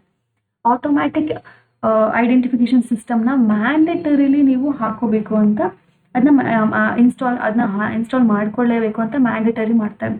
ಸೊ ದಟ್ ಆವಾಗ ವೆಸಲ್ಸ್ 20 meters ದೂರ ಇರ್ತಾವಲ್ಲ, ಅವನ್ನ ಟ್ರ್ಯಾಕ್ ಮಾಡ್ಬೋದು. ಓಕೆನಾ, ಅವಾಗ ಐಡೆಂಟಿಫಿಕೇಶನ್ ಮಾಡ್ಬೋದು. ಅಂತಂದರೆ ಏನಕ್ಕೆ ಅಂತಂದರೆ, ದಿಸ್ ಮ್ಯಾಂಡೇಟರಿ ಇನ್ಸ್ಟಾಲೇಷನ್ ಮಾಡೋದ್ರಿಂದ AISನ ಫಾರ್ ವೆಸಲ್ಸ್ ಓವರ್ 20 meters, ಯಾವುದೇ 20 meters ದೂರ ಇದ್ದಾವೆ ಅದಕ್ಕೆಲ್ಲ. ಸೊ ಅವಾಗ it will enhance the vessel identification and tracking. ಓಕೆನಾ, ಟ್ರ್ಯಾಕಿಂಗ್ಗೆ ಯೂಸ್ ಆಗುತ್ತೆ ಅಂತ ಇದನ್ನು ಮ್ಯಾಂಡೇಟರಿ ಮಾಡ್ತಾರೆ. So secondly, okay, let's take the new section. So secondly ನೋಡೋದಾದರೆ intelligence and sharing coordination. So ನಾವು ನೋಡಿದ್ವಿ ಮ್ಯಾರಿಟೈಮ್ ಸೆಕ್ಯೂರಿಟಿಯಿಂದ ಲೈಕ್ ಪೋಸ್ಟ್ ರಿಫಾರ್ಮ್ಸ್ಗಳೇನೇನಾಯಿತು, ಅದ್ರದ್ದು ಇಂಪ್ಯಾಕ್ಟ್ ಏನು ಅಂತ. ಸೊ ಸೆಕೆಂಡ್ ಇಂಪ್ಯಾಕ್ಟ್ ನಾವು ನೋಡೋದಾದರೆ ಈ ಥರ ಪೋಸ್ಟ್ 26/11 ಅಟ್ಯಾಕ್ ನಾವು ನೋಡಿದ ಹಾಗೆ, ಮೊದಲೇ ಹೇಳಿದಾಗೆ ಒಂದು ರಿಫಾರ್ಮ್ಸ್ನ ತಂತು, ಒಂದು ಆರ್ಕಿಟೆಕ್ಚರ್ ಕೋಸ್ಟ್ ಗಾರ್ಡ್ಸ್ಗಳು ಬಂದರು, ಅಥವಾ ಮ್ಯಾರಿಟೈಮ್ ಸೆಕ್ಯೂರಿಟಿ ಅಥಾರಿಟಿನ ಇಂಡಿಯನ್ ನೇವಿಗೆ ಕೊಟ್ಟರು, ಮತ್ತು AISನ ಕಂಪಲ್ಸರಿ ಇನ್ಸ್ಟಾಲ್ ಮಾಡಬೇಕು ಅಂತ ಈ ಥರ ಕೆಲವೊಂದು ರಿಫಾರ್ಮ್ಸ್ಗಳನ್ನ ಮಾಡ್ಕೊಂಡ್ವಿ. ಹಾಗೆ ಈ ಥರ ನೋಡೋದಾದರೆ secondly intelligence sharing and coordination. So ಈ ಥರ ಇದನ್ನು ಕೂಡ ನಾವು ಮಾಡ್ಕೊಂಡ್ವಿ. ಯಾವ ಥರ ಅಂತ ನೋಡೋದಾದರೆ, ಸೊ ಒನ್ ಆಫ್ ದ ಇದು major failures during 26/11 was lack of real time intelligence sharing. ಅಂತಂದರೆ ನಮಗೆ ಯಾಕೆ ನಾವು 26/11 ಅಟ್ಯಾಕಲ್ಲಿ ತುಂಬ ಹೀನಾಯವಾಗಿ ನಾವು ಸೋತ್ವಿ ಅಂತ ನೋಡೋದಾದರೆ, 26 ಅದು ರಿಯಲ್ ಟೈಮ್ ಇಂಟೆಲಿಜೆನ್ಸ್ ಶೇರಿಂಗ್ ಇರಲಿಲ್ಲ. ಅಂತಂದರೆ ಪ್ರೆಸೆಂಟ್ಲಿ ರಿಯಲ್ ಟೈಮ್ ಅಂತಂದರೆ ಪ್ರೆಸೆಂಟ್ಲಿ ಇವಾಗ ಏನು ನಡೀತಾ ಇದೆ, ಪ್ರೆಸೆಂಟ್ ಡಾಟಾಸ್ ಏನಿದೆ ಅದನ್ನ ಶೇರ್ ಮಾಡುವಂಥ ಟೆಕ್ನಾಲಜಿ ನಮ್ಮ ಹತ್ರ ಇರಲಿಲ್ಲ. Okay, there was a lack of real time intelligence sharing. So ಅದರಿಂದ ಇದೊಂದು ಲೂಪ್ ಹೋಲ್ ಆಯಿತು. ಸೊ ಅಲ್ವಾ, ನಾವು ಏನೇನು ಲೂಪ್ ಹೋಲ್ ಆಗಿದೆ, ಸೊ ಅದ್ರ ಮೇಲೆ ನಾವು ವರ್ಕ್ ಮಾಡೋಕ್ಕೆ ಸ್ಟಾರ್ಟ್ ಮಾಡಿದ್ವಿ. ಸೊ ಮೊದಲನೇ ಲೂಪ್ ಹೋಲ್ ಏನಾಗಿತ್ತು, ಸೊ ಮ್ಯಾರಿಟೈಮ್ ಸೆಕ್ಯೂರಿಟಿ ಇರಲಿಲ್ಲ, ಮ್ಯಾರಿಟೈಮ್ ಸೆಕ್ಯೂರಿಟಿ ತುಂಬ ಫ್ರಾಗ್ಮೆಂಟ್ ಆಗಿತ್ತು. ಸೊ ಅದನ್ನು ಮಾಡ್ಕೊಳ್ಳೋಕ್ಕೆ ನಾವು ರಿಫಾರ್ಮ್ಸ್ಗಳನ್ನ ಮಾಡಿದ್ವಿ. ಸೊ ಅದೊಂದು ಇಂಪ್ಯಾಕ್ಟ್ ಆಯಿತು. ಸೆಕೆಂಡ್ಲಿ, ಒಂದು ನಮ್ಮ ಹತ್ರ ಇಂಟೆಲಿಜೆನ್ಸ್ ಇರಲಿಲ್ಲ, ಒಂದು real time intelligence sharing technology ಇರಲಿಲ್ಲ.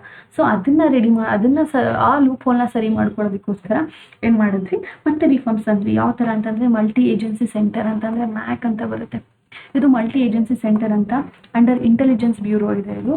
ಸೊ ಅದನ್ನು ತುಂಬಾ ಸ್ಟ್ರೆಂಥನ್ ಮಾಡಿದ್ವಿ, ಸೊ ದ್ಯಾಟ್ ರಿಯಲ್ ಟೈಮಲ್ಲಿ ಡೇಟಾ ಶೇರ್ ಆಗಲಿ ಅನ್ನೋ ಉದ್ದೇಶಕ್ಕಾಗಿ.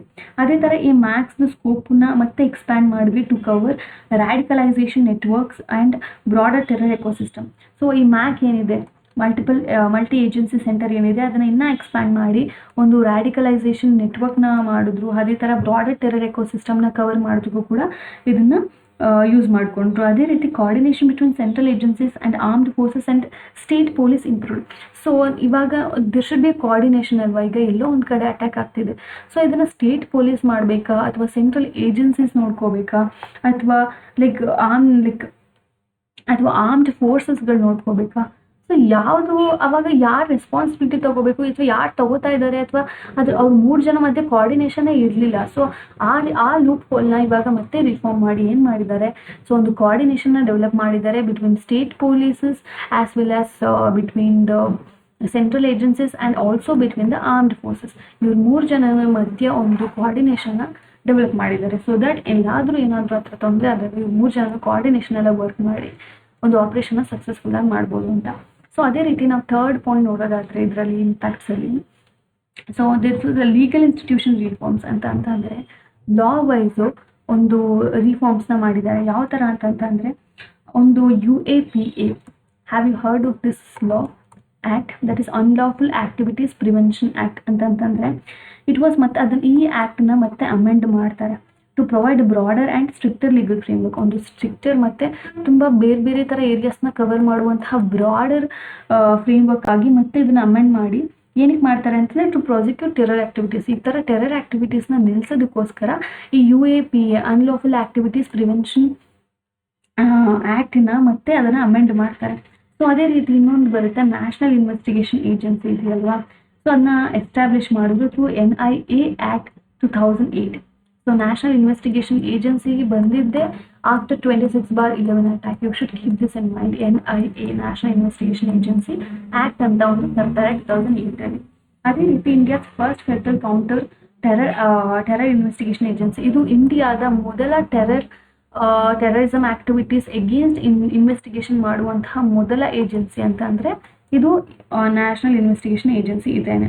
ಅದೇ ರೀತಿ jurisdiction across States for terror related offences ಅಂತಂದರೆ ಇದಕ್ಕೆ ಜ್ಯೂರಿಸ್ಡಿಕ್ಷನ್ ಕೂಡ ಇದೆ. ಸ್ಟೇಟ್ಸಲ್ಲಿ ಈ ಥರ ಟೆರರ್ ಆ್ಯಕ್ಟಿವಿಟೀಸ್ ನಡೆದರೆ ಆ ಜ್ಯೂರಿಸ್ಡಿಕ್ಷನ್ನ ಇದು ಹೋಗಿ ಇನ್ವೆಸ್ಟಿಗೇಷನ್ ಮಾಡುವಂಥ ಇದಕ್ಕೆ ಒಂದು ಪ್ರಿವಿಲೇಜ್ ಇದೆ. ಅದೇ ಥರ the proposed national counter terrorism centre NCTC ಅಂತ ಇದೆ.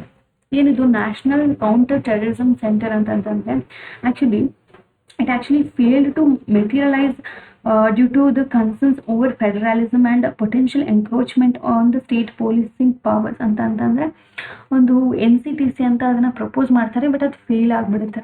ಓಕೆನಾ. ಸೊ ನೆಕ್ಸ್ಟ್ ಬಂದು ಪೊಲೀಸ್ ಮಾಡರ್ನೈಸೇಷನ್. ಇದು ನಮ್ಮ 4th ಇಂಪ್ಯಾಕ್ಟ್. ಸೊ ಪೊಲೀಸ್ನ ಮಾಡರ್ನೈಸ್ ಮಾಡಬೇಕು ಅಂತ ನಮ್ಮ ದೇಶಕ್ಕೆ ಅನಿಸುತ್ತೆ. ಯಾಕೆ ಅಂತ ನೋಡೋದಾದರೆ of course the Mumbai polices delayed responses. ಆ ಟೈಮಲ್ಲಿ ಮುಂಬೈ ಅಟ್ಯಾಕ್ ಆದಾಗ ಮುಂಬೈ ಪೊಲೀಸು ತುಂಬ ಡಿಲೇ ಆಗಿ ರೆಸ್ಪಾನ್ಸ್ನ ತೋರಿಸ್ತಾರೆ. ಅಟ್ಯಾಕ್ ಆಗಿ ಎಷ್ಟೊಂದು ಜನ ಅಲ್ಲಿ ಹೈಜಾಕ್ ಆಗಿರ್ತಾರೆ, ಎಷ್ಟೊಂದು ಜನ ಅಲ್ಲಿ ಇರ್ತಾರೆ, ಒಂದೊಂದಾಗಿ ಸಾಯ್ತಾ ಇರ್ತಾರೆ, ಬಟ್ ಅವ್ರ ರೆಸ್ಪಾನ್ಸ್ ತುಂಬ ಲೇಟ್ ಆಗಿರುತ್ತೆ, ಡಿಲೇ ಆಗಿಬಿಟ್ಟಿರುತ್ತೆ ಅವ್ರಿಗೆ ಗೊತ್ತಾಗಿ ಅವ್ರು ಹೋಗೋ ಅಷ್ಟರಲ್ಲಿ. ಸೊ ಇದರಿಂದ ಅದೇನು ರಿವೀಲ್ ಮಾಡ್ತು ಅಂತಂದರೆ ನಮ್ಮ ಪೊಲೀಸ್ಗೆ ದೇರ್ ಇಸ್ ಅನ್ ಇನ್ಆಡಿಕ್ವೇಟ್ ಏನಂತಾರೆ ಟ್ರೈನಿಂಗ್ ಅಂತ ಗೊತ್ತಾಗುತ್ತೆ. ಅಂತಂದರೆ ಪೊಲೀಸ್ಗಳಿಗೆ ಒಂದು ಅಡಿಕ್ವೇಟ್ ಆಗಿರುವಂಥ ಟ್ರೈನಿಂಗ್ ಇಲ್ಲ, ಮತ್ತು ಅವ್ರಿಗೆ ವೆಪನ್ಸ್ ಕೂಡ ತುಂಬ ಪುವರ್ ಆಗಿದೆ. ಅಂತಂದರೆ ಪುವರ್ ವೆಪನ್ರಿ. ಓಕೆನಾ. ಅವ್ರಿಗೆ ವೆಪನ್ಸ್ ಎಲ್ಲ ತುಂಬ ಮಾಡರ್ನ್ ಆಗಿ ಅಥವಾ ತುಂಬ ಇವಾಗಿನ ಅಡ್ವಾನ್ಸ್ಡ್ ಜಗತ್ತಿಗೆ ಬೇಕಾದಂತಹ ವೆಪನ್ಸ್ ಅವ್ರ ಹತ್ರ ಇರಲಿಲ್ಲ, ಪುವರ್ ವೆಪನ್ಸ್ ಇದ್ದಾವೆ, ಮತ್ತು ಔಟ್ಡೇಟೆಡ್ ಇನ್ಫ್ರಾಸ್ಟ್ರಕ್ಚರ್. ಸೊ ಇದನ್ನೆಲ್ಲ ಅದೆಲ್ಲ ಗಮನಕ್ಕೆ ಬರುತ್ತೆ ಬಿಕಾಸ್ ಆಫ್ ದಿಸ್ 26/11 ಅಟ್ಯಾಕ್. ಓಕೆನಾ. ಸೊ ಅವಾಗ ಅದಕ್ಕೋಸ್ಕರ ಏನೇನು ರಿಫಾರ್ಮ್ಸ್ನ ಮಾಡ್ತೀವಿ ಅಂತ ನೋಡೋದಾದ್ರೆ greater allocation of funds by the ministry of home affairs to modernise state police forces ಅಂತಂದರೆ ಮಿನಿಸ್ಟ್ರಿ ಆಫ್ ಹೋಮ್ ಅಫೇರ್ಸ್ ಏನು ಮಾಡುತ್ತೆ, ತುಂಬ ಫಂಡ್ಸ್ನ ಕೊಡುತ್ತೆ ಸೊ ದಟ್ ಸ್ಟೇಟ್ ಪೊಲೀಸಸ್ನ ಮಾಡರ್ನೈಸ್ ಮಾಡಿ. ಸೊ ಅವ್ರಿಗೆ ಒಳ್ಳೊಳ್ಳೆ ಫಂಡ್ಸ್ ಕೊಡಿ ಸೊ ದ್ಯಾಟ್ ಅವ್ರಿಗೆ ಒಳ್ಳೆ ವೆಪನ್ಸ್ ಸಿಗಬೇಕು, ಅವ್ರ ಇನ್ಫ್ರಾಸ್ಟ್ರಕ್ಚರ್ಸ್ ಎಲ್ಲ ತುಂಬ ಅಪ್ಡೇಟ್ ಆಗಬೇಕು, ಅವ್ರಿಗೆ ಒಳ್ಳೆ ಟ್ರೈನಿಂಗ್ ಕೊಡಿ, ಒಳ್ಳೆ ಎಕ್ಸಸೈಸ್ ಮಾಡಿಸಿ ಅಂತ ಅವ್ರಿಗೆ ತುಂಬ ಫಂಡ್ನ ministry of home affairs allocate ಮಾಡುತ್ತೆ. ಸೊ ಇನ್ವೆಸ್ಟ್ಮೆಂಟ್ಗಳು ಯಾವ್ದು ಮಾಡ್ತಾರೆ ಅಂತಂದರೆ modern weapon and surveillance tools. So modern weapon ಮೇಲೆ ಇನ್ವೆಸ್ಟ್ ಮಾಡ್ತಾರೆ, ಮತ್ತು ಟ್ರೈನಿಂಗ್ ಪ್ರೋಗ್ರಾಮ್ಸ್ ಮೇಲೆ ಇನ್ವೆಸ್ಟ್ ಮಾಡ್ತಾರೆ. ಏನಕ್ಕೆ ಅಂತ to handle the urban terror scenarios. ಅಕಸ್ಮಾತ್ ಯಾವುದಾದ್ರು ಅರ್ಬನಲ್ಲಿ ಈ ಥರ ಟೆರರ್ ಅಟ್ಯಾಕ್ ಆದರೆ, ಟೆರರಿಸಮ್ ಆದಾಗ ಅದನ್ನು ಯಾವ ಥರ ಅವ್ರು ಡೀಲ್ ಮಾಡಬೇಕು ಅನ್ನುವಂಥ ಒಂದು ಟ್ರೈನಿಂಗ್ನ ಪ್ರೊವೈಡ್ ಮಾಡ್ತಾರೆ. ಅದೇ ರೀತಿ creation of quick response commando units with in the state forces.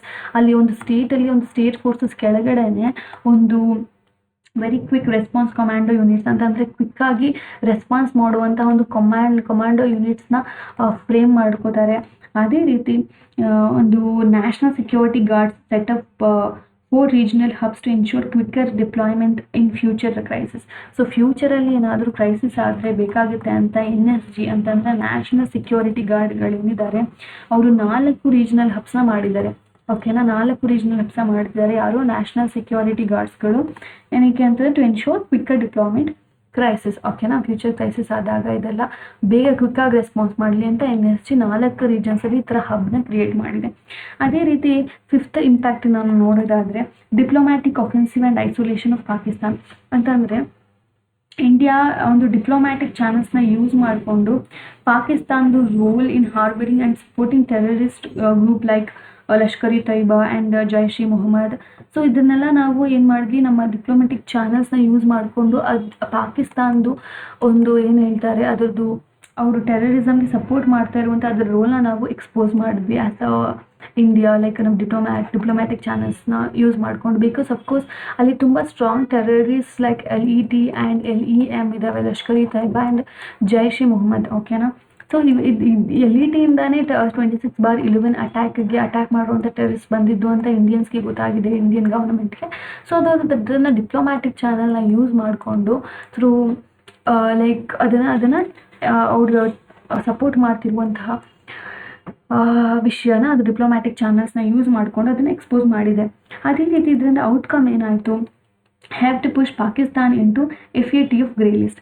So ನಾವಿದನ್ನು ಎಕ್ಸ್ಪೋಸ್ ಮಾಡೋದ್ರಿಂದ ಇದು ಪಾಕಿಸ್ತಾನ ಗ್ರೇ ಲಿಸ್ಟ್ಗೆ 2018ನಲ್ಲಿ ಹಾಕ್ತು. ಅಂತಂತಂದರೆ ಬ್ಲ್ಯಾಕ್ ಲಿಸ್ಟ್, ಗ್ರೇ ಲಿಸ್ಟ್ ಅಂತೆಲ್ಲ ಇರುತ್ತೆ.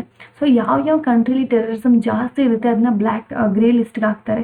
ಸೊ ಆವಾಗ ಏನಾಗುತ್ತೆ, ಒಂದು ಕಂಟ್ರಿನ ಗ್ರೇ ಲಿಸ್ಟ್ಗೆ ಹಾಕಿದಾಗ ಆ ಕಂಟ್ರಿಗೆ ಬರುವಂತಹ ಫಾರಿನ್ ಇಂಟರ್ನ್ಯಾಷನಲ್ ಫಂಡ್ಸ್ ಆಗಿರ್ಬೋದು ಅಥವಾ ಇಂಟರ್ನ್ಯಾಷನಲ್ ಏನು ಹೇಳ್ತಾರೆ ದುಡ್ಡು ಅವ್ರಿಗೆ ತುಂಬ ಫ್ರೀಯಾಗಿ ಬರ್ತಾ ಇರುತ್ತೆ ಅಥವಾ ಫಂಡ್ಸ್ಗಳು ಬರ್ತಾ ಇರುತ್ತೆ, ಅದೆಲ್ಲ ಕೂಡ ಕಡಿಮೆ ಆಗ್ತಾ ಹೋಗುತ್ತೆ.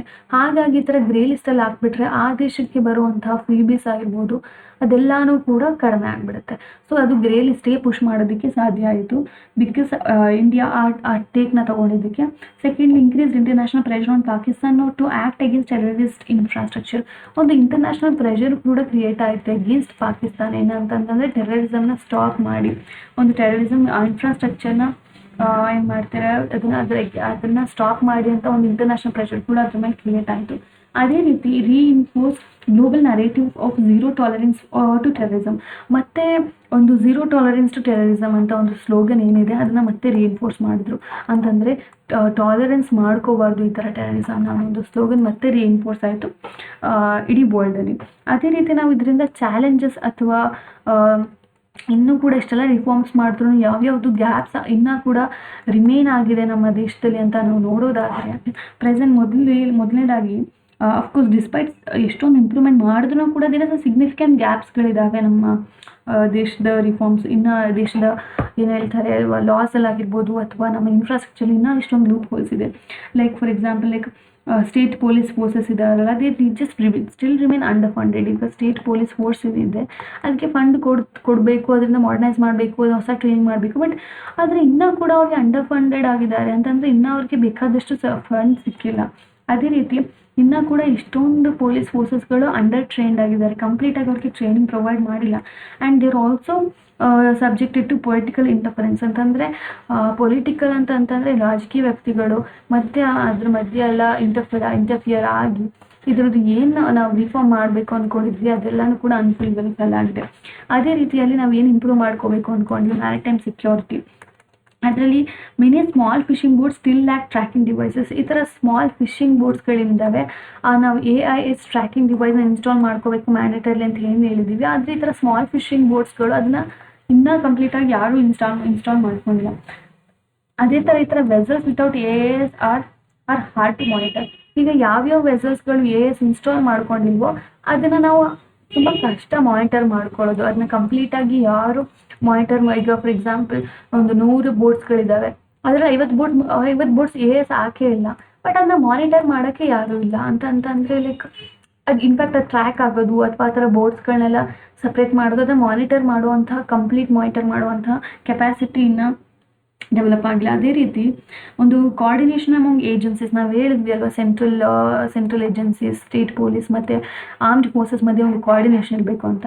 ಸೊ ಈ ಕೋಆರ್ಡಿನೇಷನ್ ಏನಿದೆ ಈ ಥರ ಏಜೆನ್ಸೀಸ್ ಮಧ್ಯೆ ಅದನ್ನ ಕೂಡ ಇಂಪ್ರೂವ್ ಆಗಬೇಕು, ಎಸ್ಪೆಷಲಿ ಇನ್ ಸೈಬರ್ ಇಂಟೆಲಿಜೆನ್ಸ್ ಆಗಿರ್ಬೋದು ಅಥವಾ ಅರ್ಬನ್ ಸರ್ವೈಲೆನ್ಸ್ ಆಗಿರ್ಬೋದು. ಸೊ ಅದರದ ಒಂದು ಸೈಬರ್ ಇಂಟೆಲಿಜೆನ್ಸ್ ಈ ಥರ ಸೆಕ್ಟರ್ಸಲ್ಲಿ ಇನ್ನೂ ಕೂಡ ಇಂಪ್ರೂವ್ ಆಗುವಂಥ ಸಾಧ್ಯತೆ ಇದೆ, ಇನ್ನೂ ಇಂಪ್ರೂವ್ ಆಗಬೇಕು ಅಂತ ಹೇಳ್ತಾ ಇದ್ದಾರೆ. ಸೊ ಅದೇ ಥರ ಸ್ಟ್ರಾಟಜಿಕ್ ಶಿಫ್ಟ್ ನಾವು ನೋಡೋದಾದರೆ ಇವಾಗ ನಾವು ಚಾಲೆಂಜಸ್ ನೋಡಿದ್ವಿ, ಅದೇ ರೀತಿ ಒಂದು ಪೋಸ್ಟ್ 26/11 ಏನೇನು ಸ್ಟ್ರಾಟಜಿಕ್ ಶಿಫ್ಟ್ಸ್ಗಳಾಯಿತು ಅಂತ ನಾವು ನೋಡೋದಾದರೆ, Pakistan as a perpetrator on a global stage ಅಂತಂದರೆ ಇಂಡಿಯಾದು ಡಿಪ್ಲೊಮ್ಯಾಟಿಕ್ ಎಫರ್ಟ್ಸ್ ಏನಿದೆ ಅಂತಂದರೆ to ensure that the world recognised Pakistan's role in state sponsored terrorism. So India ಒಂದು ಡಿಪ್ಲೊಮ್ಯಾಟಿಕ್ ಎಫರ್ಟ್ನ ತಗೋತು to just expose that Pakistan is the one which is like state sponsored ಟೆರರಿಸಮ್ನ promote ಮಾಡ್ತಾ ಇದೆ ಅಂತ ಹೇಳೋದಕ್ಕೆ ಅದು ಡಿಪ್ಲೊಮ್ಯಾಟಿಕ್ ಫೋರ್ಸಸ್ನ ಎಫರ್ಟ್ಸ್ ಮಾಡ್ತು. ಅದೇ ರೀತಿ 26/11 attack is often referred as India's 9/11 ಅಂತಲೂ ಕೂಡ ಅದನ್ನು ರೆಫರ್ ಮಾಡ್ತಾರೆ due to its scale of and international ramification. ಅಷ್ಟೊಂದು ಅದನ್ನು ಲೈಕ್ 9/11 ಅಟ್ಯಾಕ್ಗೆ ಇದನ್ನು ಹೋಲಿಸ್ತಾರೆ, ಯಾಕೆ ಅಂತಂದರೆ ಅಷ್ಟು ದೊಡ್ಡ ಸ್ಕೇಲಲ್ಲಿ ಇದು ಮಾತಾಡ್ತು. ಓಕೆನಾ, ಹಾಗಾಗಿ ಒಂದು Pakistan as a perpetrator on global ಸ್ಟೇಜಲ್ಲಿ ಒಂದು ಪಾಕಿಸ್ತಾನ ಒಂದು ತಪ್ಪು ಸ್ಥಾನದಲ್ಲಿ ಇದೆ ಅಥವಾ ಟೆರರಿಸಮ್ನ ಪ್ರಮೋಟ್ ಮಾಡ್ತಾ ಇದೆ ಅಂತ ಒಂದು ಪರ್ಪಿಟ್ರೇಟರ್ ಆಗಿ ಒಂದು ಗ್ಲೋಬಲ್ ಸ್ಟೇಜಲ್ಲಿ ಇದನ್ನು ರಿಫ್ಲೆಕ್ಟ್ ಮಾಡುವಂಥ ಕೆಲಸ ಇಂಡಿಯಾ ಮಾಡ್ತು. ಇದೊಂದು ಸ್ಟ್ರಾಟಜಿಕ್ ಶಿಫ್ಟ್ ಆಯಿತು ಅಂತಂದರೆ ಅದು ಫಾರ್ ಎಕ್ಸಾಂಪಲ್ ಥಿಂಕ್ ಇದನ್ ಇಟ್ ಅ ಸ್ಟ್ರಾಟಜಿಕ್ ಶಿಫ್ಟ್ ಅಂತಂದರೆ 26/11 ಆದ ತಕ್ಷಣ ಇಂಡಿಯಾ ಅದನ್ನು ಎಕ್ಸ್ಪೋಸ್ ಮಾಡಿದೆ. ಸೊ ಅದಾಗಿ ಅವಾಗ ಏನಾಗುತ್ತೆ, ಅವರು ಗ್ರೇ ಲಿಸ್ಟ್ಗೆ ಹೋಗಿದ್ದಾರೆ. ಸೊ ಇದೊಂದು ಸ್ಟ್ರಾಟಜಿಕ್ ಶಿಫ್ಟ್ ಆಯಿತು. ಅದೇ ರೀತಿ strategic restraint and its diplomatic dividends ಅಂತಂದರೆ India opted for a strategic restraint immediately after the attack avoiding military retaliation ಅಂತಂದರೆ ಒಂದು ಸ್ಟ್ರಾಟಜಿಕ್ ರಿಸ್ಟ್ರೆಂಟ್ನ ತಗೋತು ಅಂತಂದರೆ ಅಫ್ಕೋರ್ಸ್ ಇಂಡಿಯಾ ಇದನ್ನೇ ದೊಡ್ಡದು ಮಾಡಿಕೊಂಡು ಮತ್ತೆ ಅಟ್ಯಾಕ್ ಮಾಡ್ಬೋದಿತ್ತು. But we took a step back ಅಂತಂದರೆ we avoided the military retaliation. ಆ ಮಿಲಿಟರಿ ಮತ್ತೆ ಹೋರಾಡೋದು, ನಾವು ಮಿಲಿಟರಿ ಮತ್ತೆ ಹೋರಾಡೋದು, ಈ ರಿಟಾಲಿಯೇಷನ್ನ ಹಿಂದೆ ತಗೋಬಿಡ್ತು. So build a global goodwill. ಯಾಕೆ ಅಂತಂದರೆ to build a global goodwill, ಇದರಿಂದ ಅವ್ರ ಜನ ಸಾಯ್ತಾರೆ, ನಮ್ಮ ಜನರು ಸಾಯ್ತಾರೆ, ಇದರಿಂದ ಯಾರಿಗೂ ಕೂಡ ಅಷ್ಟೊಂದು ಒಳ್ಳೇದಾಗಲ್ಲ. ಸೊ ಇದೊಂದು ನಮ್ಮ ಇಂಡಿಯಾದು ಗುಡ್ ವಿಲ್ನ ಇದು ರೆಪ್ರೆಸೆಂಟ್ ಮಾಡ್ತಾರೆ. ಅದೇ ರೀತಿ ಜಸ್ಟಿಫೈಡ್ ಸರ್ಜಿಕಲ್ ಸ್ಟ್ರೈಕ್ಸ್ ಇನ್ 2016, ಉರಿ and Balakot air strikes in 2019. But ಈ 26/11 ಅಟ್ಯಾಕ್ಗೆ ಆ್ಯಸ್ ಅ ರಿವೆಂಜ್ ಅನ್ನೋದಕ್ಕಿಂತ ಹೆಚ್ಚಾಗಿ ನಮಗೆ ನ್ಯಾಯ ದೊರಕಬೇಕು ಅನ್ನೋ ರೀತಿಯಲ್ಲಿ ಒಂದು ಜಸ್ಟಿಫೈಡ್ ಆಗಿ ಒಂದು ಸರ್ಜಿಕಲ್ ಸ್ಟ್ರೈಕ್ನ ಮಾಡ್ತೀವಿ ಇನ್ 2016. ಉರಿ ಮೂವಿ ನೋಡಿದ್ದೀರಾ ಅಲ್ವಾ ಎಲ್ಲರೂ? ಸೊ ನೋಡಲೇಬೇಕಾದಂಥ movie, please do watch it. So ಇದು ಉರಿ 2016 ಒಂದು ಸರ್ಜಿಕಲ್ ಸ್ಟ್ರೈಕ್ನ ಮಾಡ್ತಾರೆ, ಮತ್ತು ಬಾಲ್ಕೋಟ್ ಏರ್ ಸ್ಟ್ರೈಕ್ ಅಂತ 2019 ಮಾಡ್ತಾರೆ. ಇದೊಂದು ಜಸ್ಟಿಫೈಡ್ ಸರ್ಜಿಕಲ್ ಸ್ಟ್ರೈಕ್ ಆಗಿ ನಾವು ಮಾಡ್ತೀವಿ ಅಗೇನ್ಸ್ಟ್ 26/11 ಅಟ್ಯಾಕ್. ಮತ್ತು ಅದೇ ರೀತಿ it strengthen the India's image as a responsible global actor. So ಇದರಿಂದ ನಾವು ಒಂದು ಗ್ಲೋಬಲಿ ನಾವು ಯಾವ ಥರ ಒಂದು ರೆಸ್ಪಾನ್ಸಿಬಲ್ ಆ್ಯಕ್ಟರ್ಸ್ ಆಗಿ ನಾವು ಕಾಣಿಸ್ಕೊಂಡ್ವಿ ಆ್ಯಸ್ ಅ ಇಂಡಿಯಾ ಅಂತಂದರೆ ಇವಾಗ ಎಲ್ಲರೂ ಕೂಡ ಇಟ್ಸ್ ಅ ರೆಸ್ಪಾನ್ಸಿಬಲ್ ಗ್ಲೋಬಲ್ ಅಥವಾ ರೆಸ್ಪಾನ್ಸಿಬಲ್ ಸ್ಟೇಟ್ ಅಥವಾ ನೇಷನ್ ಅಂತ ಕರೀತಾರೆ ಬಿಕಾಸ್ ಆಫ್ ಅವರ್ ಆ್ಯಕ್ಷನ್. ಅವಾಗ ನಾವು ದುಡುಕಿದ್ರೆ ಎರಡು ದೇಶದ ಮಧ್ಯೆ ವಾರ ಆಗಿ ಏನಾಗ್ತಿತ್ತು, ಎರಡು ದೇಶದಲ್ಲೂ ಕೂಡ ಲೈಕ್ ಎಷ್ಟೊಂದು ಯೋಧರು ಸತ್ತೋಗ್ತಾ ಇದ್ರು ಅಥವಾ ಎಷ್ಟೊಂದು ನಾರ್ಮಲ್ ಕಾಮನ್ ಮ್ಯಾನೇ ಸತ್ತೋಗ್ತಾ ಇದ್ರು. ಸೊ ಹಾಗಾಗಿ ನಾವು ಅದ್ವಾಗ ರಿಸ್ಟ್ರೈನ್ ಮಾಡಿ ಯಾವಾಗ ಸಮಯ ಬಂತು, ಯಾವಾಗ ಸಮಯ ನೋಡಿ ಹೊಡೆದಾಗ ಏನಾಗುತ್ತೆ, ಲೈಕ್ ಅದೊಂದು ನಮಗೊಂದು ಜಸ್ಟಿಫಿಕೇಷನ್ ಸಿಕ್ತು, ನಮಗೆ ಒಂದು ಜಸ್ಟಿಸು ಸಿಕ್ತು. ಅದ್ರ ಜೊತೆಗೆ ನಾವು ಗ್ಲೋಬಲಿ ಒಂದು ರೆಸ್ಪಾನ್ಸಿಬಲ್ ನೇಷನ್ ಅಂತಲೂ ಕೂಡ ಅನ್ನೋ ಒಂದು ಹೆಸರು ಕೂಡ ಬಂತು. So that's all about 26/11 attack. ಇವಾಗ ನಾವು ಒಂದು ಕೇರಳದಲ್ಲಿ ನಾನು ಆವಾಗಲೇ ಮುಂಚೆ ಹೇಳಿದಾಗೆ ಇಬ್ಬರು ಸ್ಟೂಡೆಂಟ್ಸ್ ಸೇರ್ಕೊಂಡು ಒಂದು ಎಕೋ ಫ್ರೆಂಡ್ಲಿ ಎಡಿಬಲ್ ವ್ರ್ಯಾಪರ್ಸ್, ಓಕೆನಾ, ಎಡಿಬಲ್ ವ್ರ್ಯಾಪರ್ಸ್ನ ಕಂಡುಹಿಡಿದಿದ್ದಾರೆ ಅಂತಂದರೆ ನೀವು ಊಟ ಮಾಡಿಕೊಂಡು ಪಾರ್ಸಲ್ ತಗೋಬರ್ತಿಲ್ಲ ಕವರು, ಆ ಕವರ್ನ ಕೂಡ ಊಟ ಆದಮೇಲೆ ಆ ಕವರ್ನು ಕೂಡ ಎಡಿಬಲ್ ಅಂದರೆ ಅದನ್ನು ಕೂಡ ತಿನ್ಬೋದು. ಆ ಥರ ರ್ಯಾಪರ್ಸ್ನ ಇವರು ಕಂಡುಹಿಡಿದಿದ್ದಾರೆ. ಸೊ ಅದು ಬಯೋಡಿಗ್ರೇಡಬಲ್, ಆರಾಮಾಗಿ ಡಿಗ್ರೇಡ್ ಆಗುತ್ತೆ, ಪ್ಲಾಸ್ಟಿಕ್ ಥರ ಇನ್ನು ಪೊಲ್ಯೂಷನ್ನ ಕಾಸ್ ಮಾಡಲ್ಲ. ಬನ್ನಿ ಇದ್ರ ಬಗ್ಗೆ ನಾವು ನೋಡೋಣ. ಇದರಲ್ಲಿ ಇಬ್ಬರು agriculture students from Kerala, they are Asheer Kariyattil ಮತ್ತು ಮೊಹಮ್ಮದ್ ನಾಬಿನ್ ಅಂತ ಇವರಿಬ್ಬರು ಕೂಡ ಒಂದು eco friendly edible wrappers called as Eden wrap ಅಂತ ಒಂದು ಅದರ ಹೆಸರು ಕೊಟ್ಟಿದ್ದಾರೆ ಅವರಿಬ್ಬರು. ಐಡನ್ ರ್ಯಾಪ್ ಅಂತ ಅದು ಎಡಿಬಲ್ ರ್ಯಾಪ್ನ ಕಂಡುಹಿಡ್ತಿದ್ದಾರೆ. ಅದರದ್ದು ಮೇನ್ ಏಮ್ ಅಂತಂದರೆ to reduce plastic waste.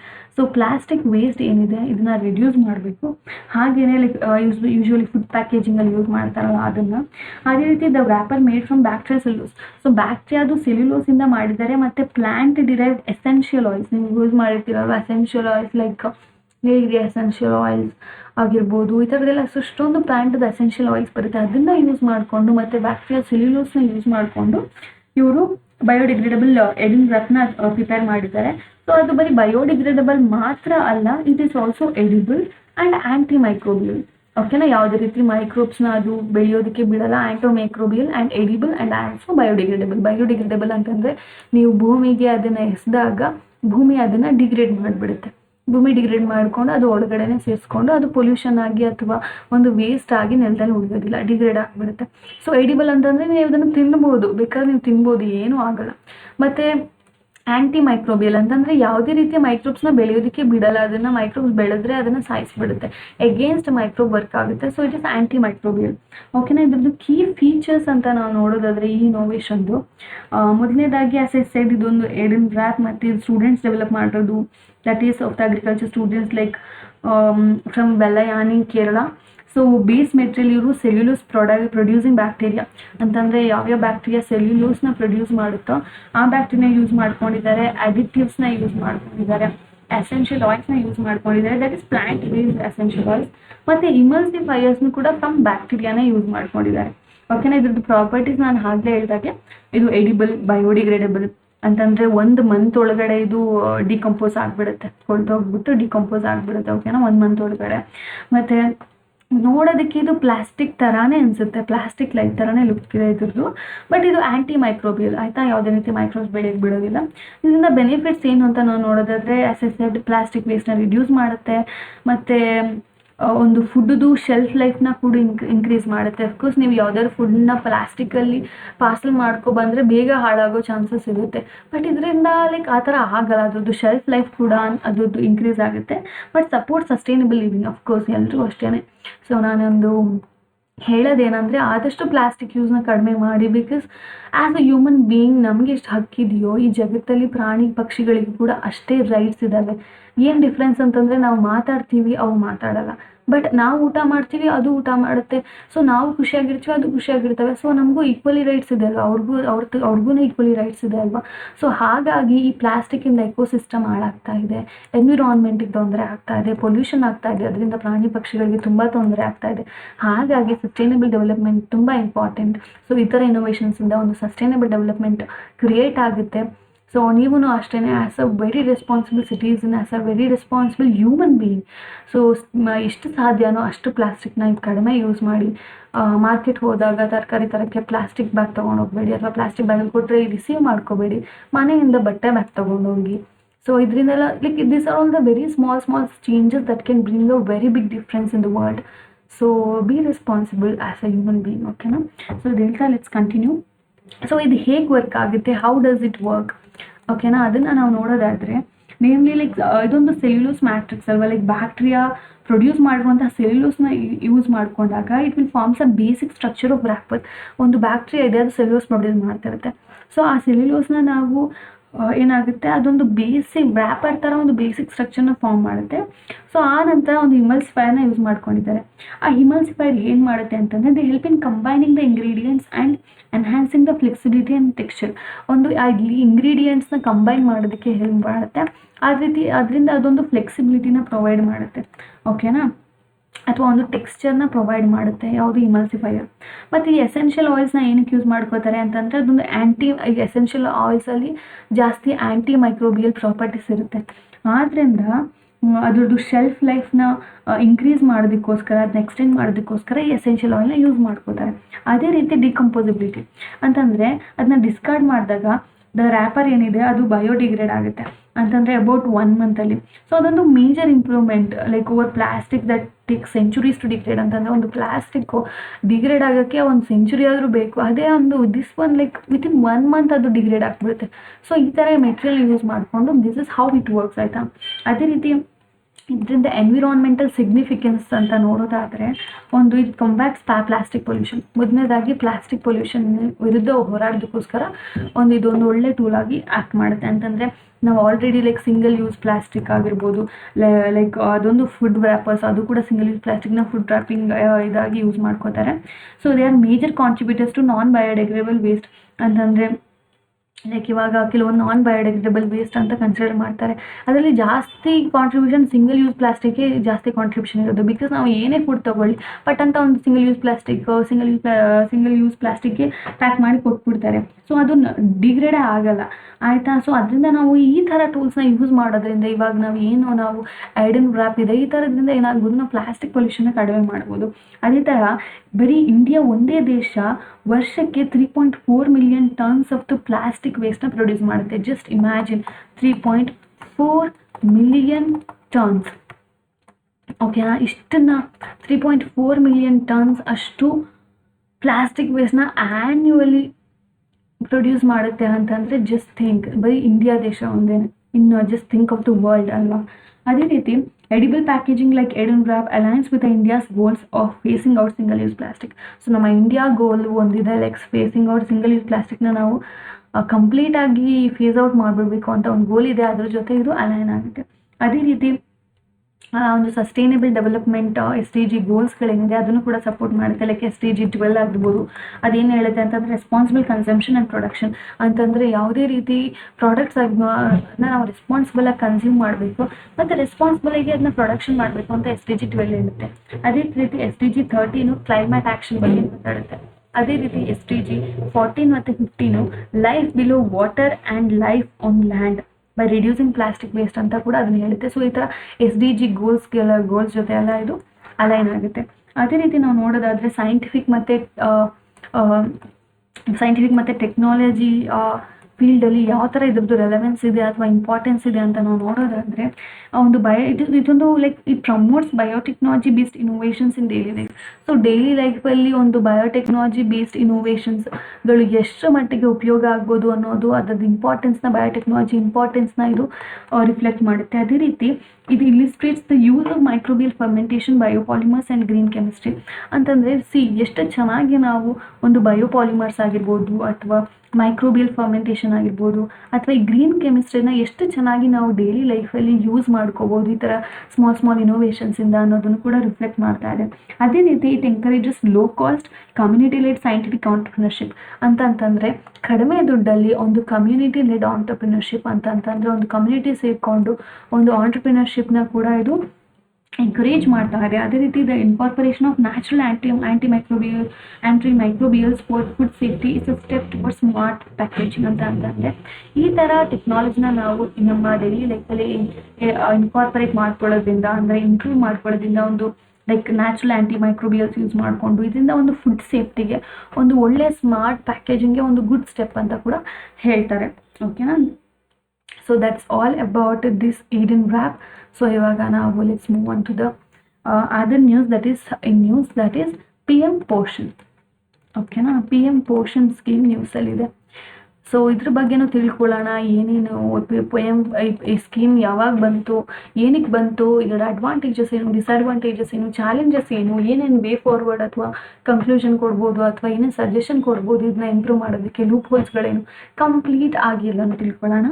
So ಇದು PM ಪೋಷಣ್ ಏನಪ್ಪ ಅಂತಂದರೆ ಇನ್ನು ಸೆಪ್ಟೆಂಬರ್ 2021 ಯೂನಿಯನ್ ಕ್ಯಾಬಿನೆಟ್ ಇದನ್ನು ಅಪ್ರೂವ್ ಮಾಡುತ್ತೆ. ಪ್ರಧಾನ ಮಂತ್ರಿ ಪೋಷಣ್ ಶಕ್ತಿ ನಿರ್ಮಾಣ್ ಅಥವಾ PM ಪೋಷಣ್ ಸ್ಕೀಮ್ ಅಂತ ಇದನ್ನು ಸ್ಟಾರ್ಟ್ ಮಾಡ್ತಾರೆ ಯೂನಿಯನ್ ಕ್ಯಾಬಿನೆಟ್ ಅಪ್ರೂವ್ ಮಾಡಿ.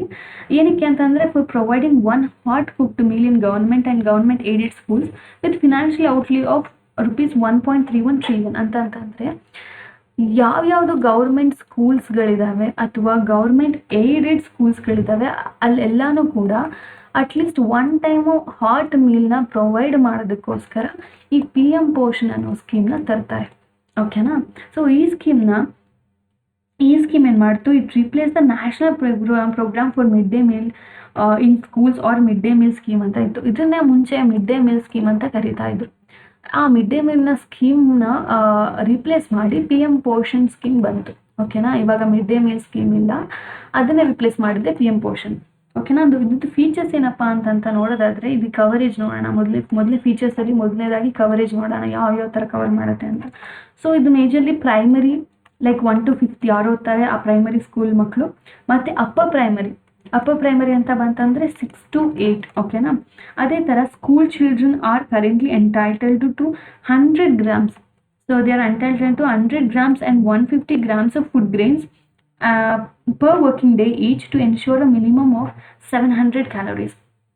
ಅಂತಂದರೆ ಯಾರ್ಯಾರು ಪ್ರೈಮರಿ ಸ್ಕೂಲಲ್ಲಿ ಓದ್ತಾ ಇದ್ದಾರೆ ಮಕ್ಕಳು ಮತ್ತು ಹೈಯರ್ ಪ್ರೈಮರಿಲಿ ಓದ್ತಾ ಇದ್ದಾರೆ, ಸೊ ಅವ್ರಿಗೆ ದಿನಕ್ಕೆ 100 ಅಥವಾ 150 ಗ್ರಾಮ್ ಅಷ್ಟು ಫುಡ್ ಗ್ರೇನ್ಸ್ನ ಇನ್ಶೋರ್ ಮಾಡಬೇಕು. ಒಂದೊಂದು ದಿನಕ್ಕೆ ಇಷ್ಟು ಗ್ರಾಮ್ಸ್ ಆಫ್ ಫುಡ್ ಗ್ರೇನ್ಸ್ ಅವ್ರು ಕೊಡಲೇಬೇಕು. ಏನಕ್ಕೆ ಅಂತಂದರೆ ಮಿನಿಮಮ್ 700 ಕ್ಯಾಲರೀಸ್ನ ಮಕ್ಕಳಿಗೆ ಕೊಡಲೇಬೇಕು ಅನ್ನೋ ಗೋಲ್ನ ರೀಚ್ ಮಾಡೋದಕ್ಕೋಸ್ಕರ. ಓಕೆನಾ. ಸೊ ಇದು ಅದ್ರದ್ದು ಕವರೇಜು. ಮತ್ತು it also cover students of Balvatikas like childrens in the 3 to 5 years age to from the pre primary classes. ಅಂತಂದರೆ ಇದು ಲೈಕ್ ಬರೀ ನಾವು ನಾಟ್ 1 to 5th ಅಥವಾ 6 to 8, ಈವನ್ ಅಂಗನವಾಡಿ ಅಂತ ಏನು ಕರಿತೀವಿ ಬಾಲವಾಟಿಕಾಸ್ ಅಂತ, ಅಲ್ಲಿರುವಂಥ ಚಿಲ್ಡ್ರನ್ ಲೈಕ್ ಯಾರು 3 to 5 years ಏಜ್ ಗ್ರೂಪಲ್ಲಿ ಯಾರು ಇರ್ತಾರೆ ಅವರು ಆ ಮಕ್ಕಳನ್ನು ಕೂಡ ಈ ಸ್ಕೀಮ್ ಕವರ್ ಮಾಡ್ತಾ ಇದೆ. ಸೊ ನ್ಯೂಟ್ರಿಷನಲ್ ಗಾರ್ಡನ್ಸ್ ಅಂತ ಬರುತ್ತೆ.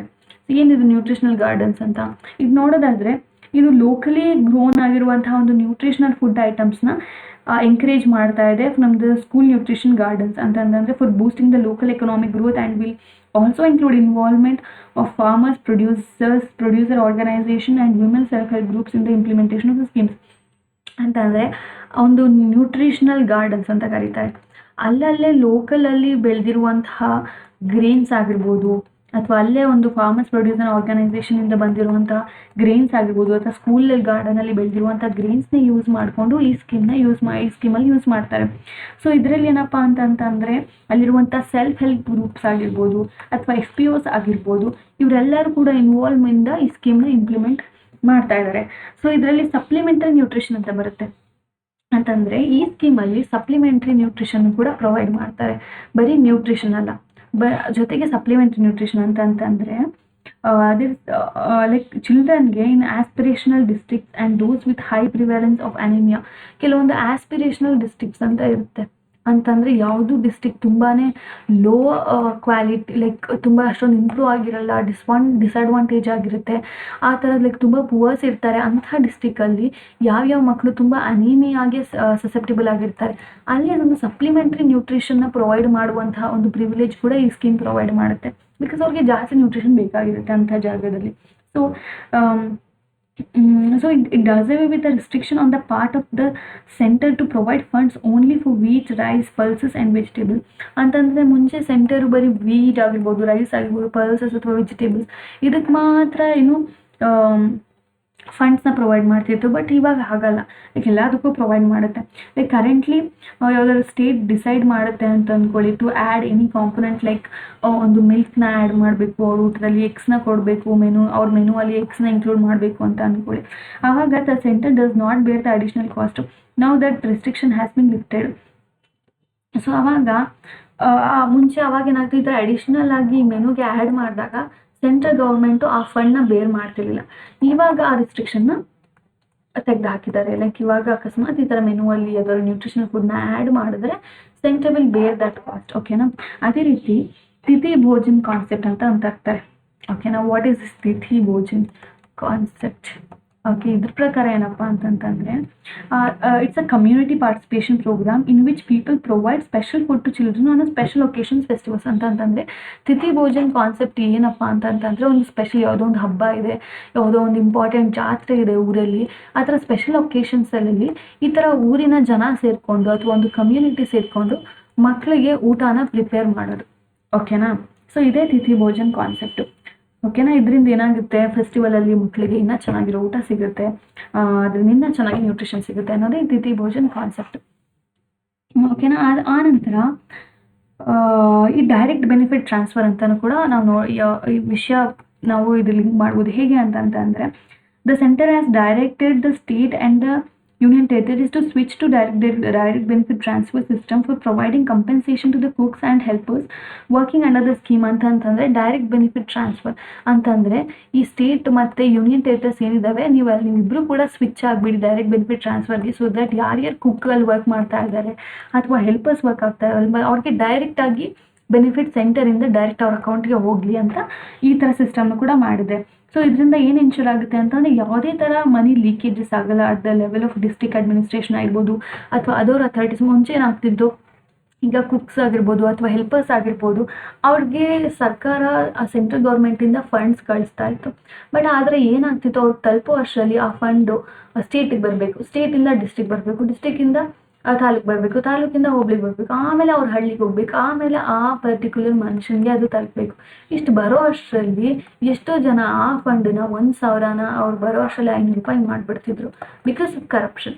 ಸೊ ಆದ್ದರಿಂದ ಇವಾಗ ಅದನ್ನು ಆ ಥರ ಲೀಕೇಜಸ್ ಅಥವಾ ಮನಿ ಲೂಪ್ಸ್ ತಡೆಯೋದಕ್ಕೋಸ್ಕರ ಅಥವಾ ಮನಿ ಲೀಕೇಜಸ್ನ ದೂರ ಮಾಡೋದಕ್ಕೋಸ್ಕರ government has come up with this direct benefit transfer. So that direct ಆಗಿ ಆ ಕುಕ್ದು ಅಕೌಂಟ್ಗೆ ಡೈರೆಕ್ಟ್ ಆಗಿ ಏನೇನು ಬೆನಿಫಿಟ್ ಇದೆ ಅಥವಾ ಅಮೌಂಟ್ ಕೊಡಬೇಕು ಸರ್ಕಾರ ಅದು ಅವರ ಅಕೌಂಟ್ಗೆ ಹೋಗುತ್ತೆ. ಓಕೆನಾ, this is one advantages. So that ಯಾವುದೇ ಲೀಕೇಜಸ್ ಆಗೋದಿಲ್ಲ.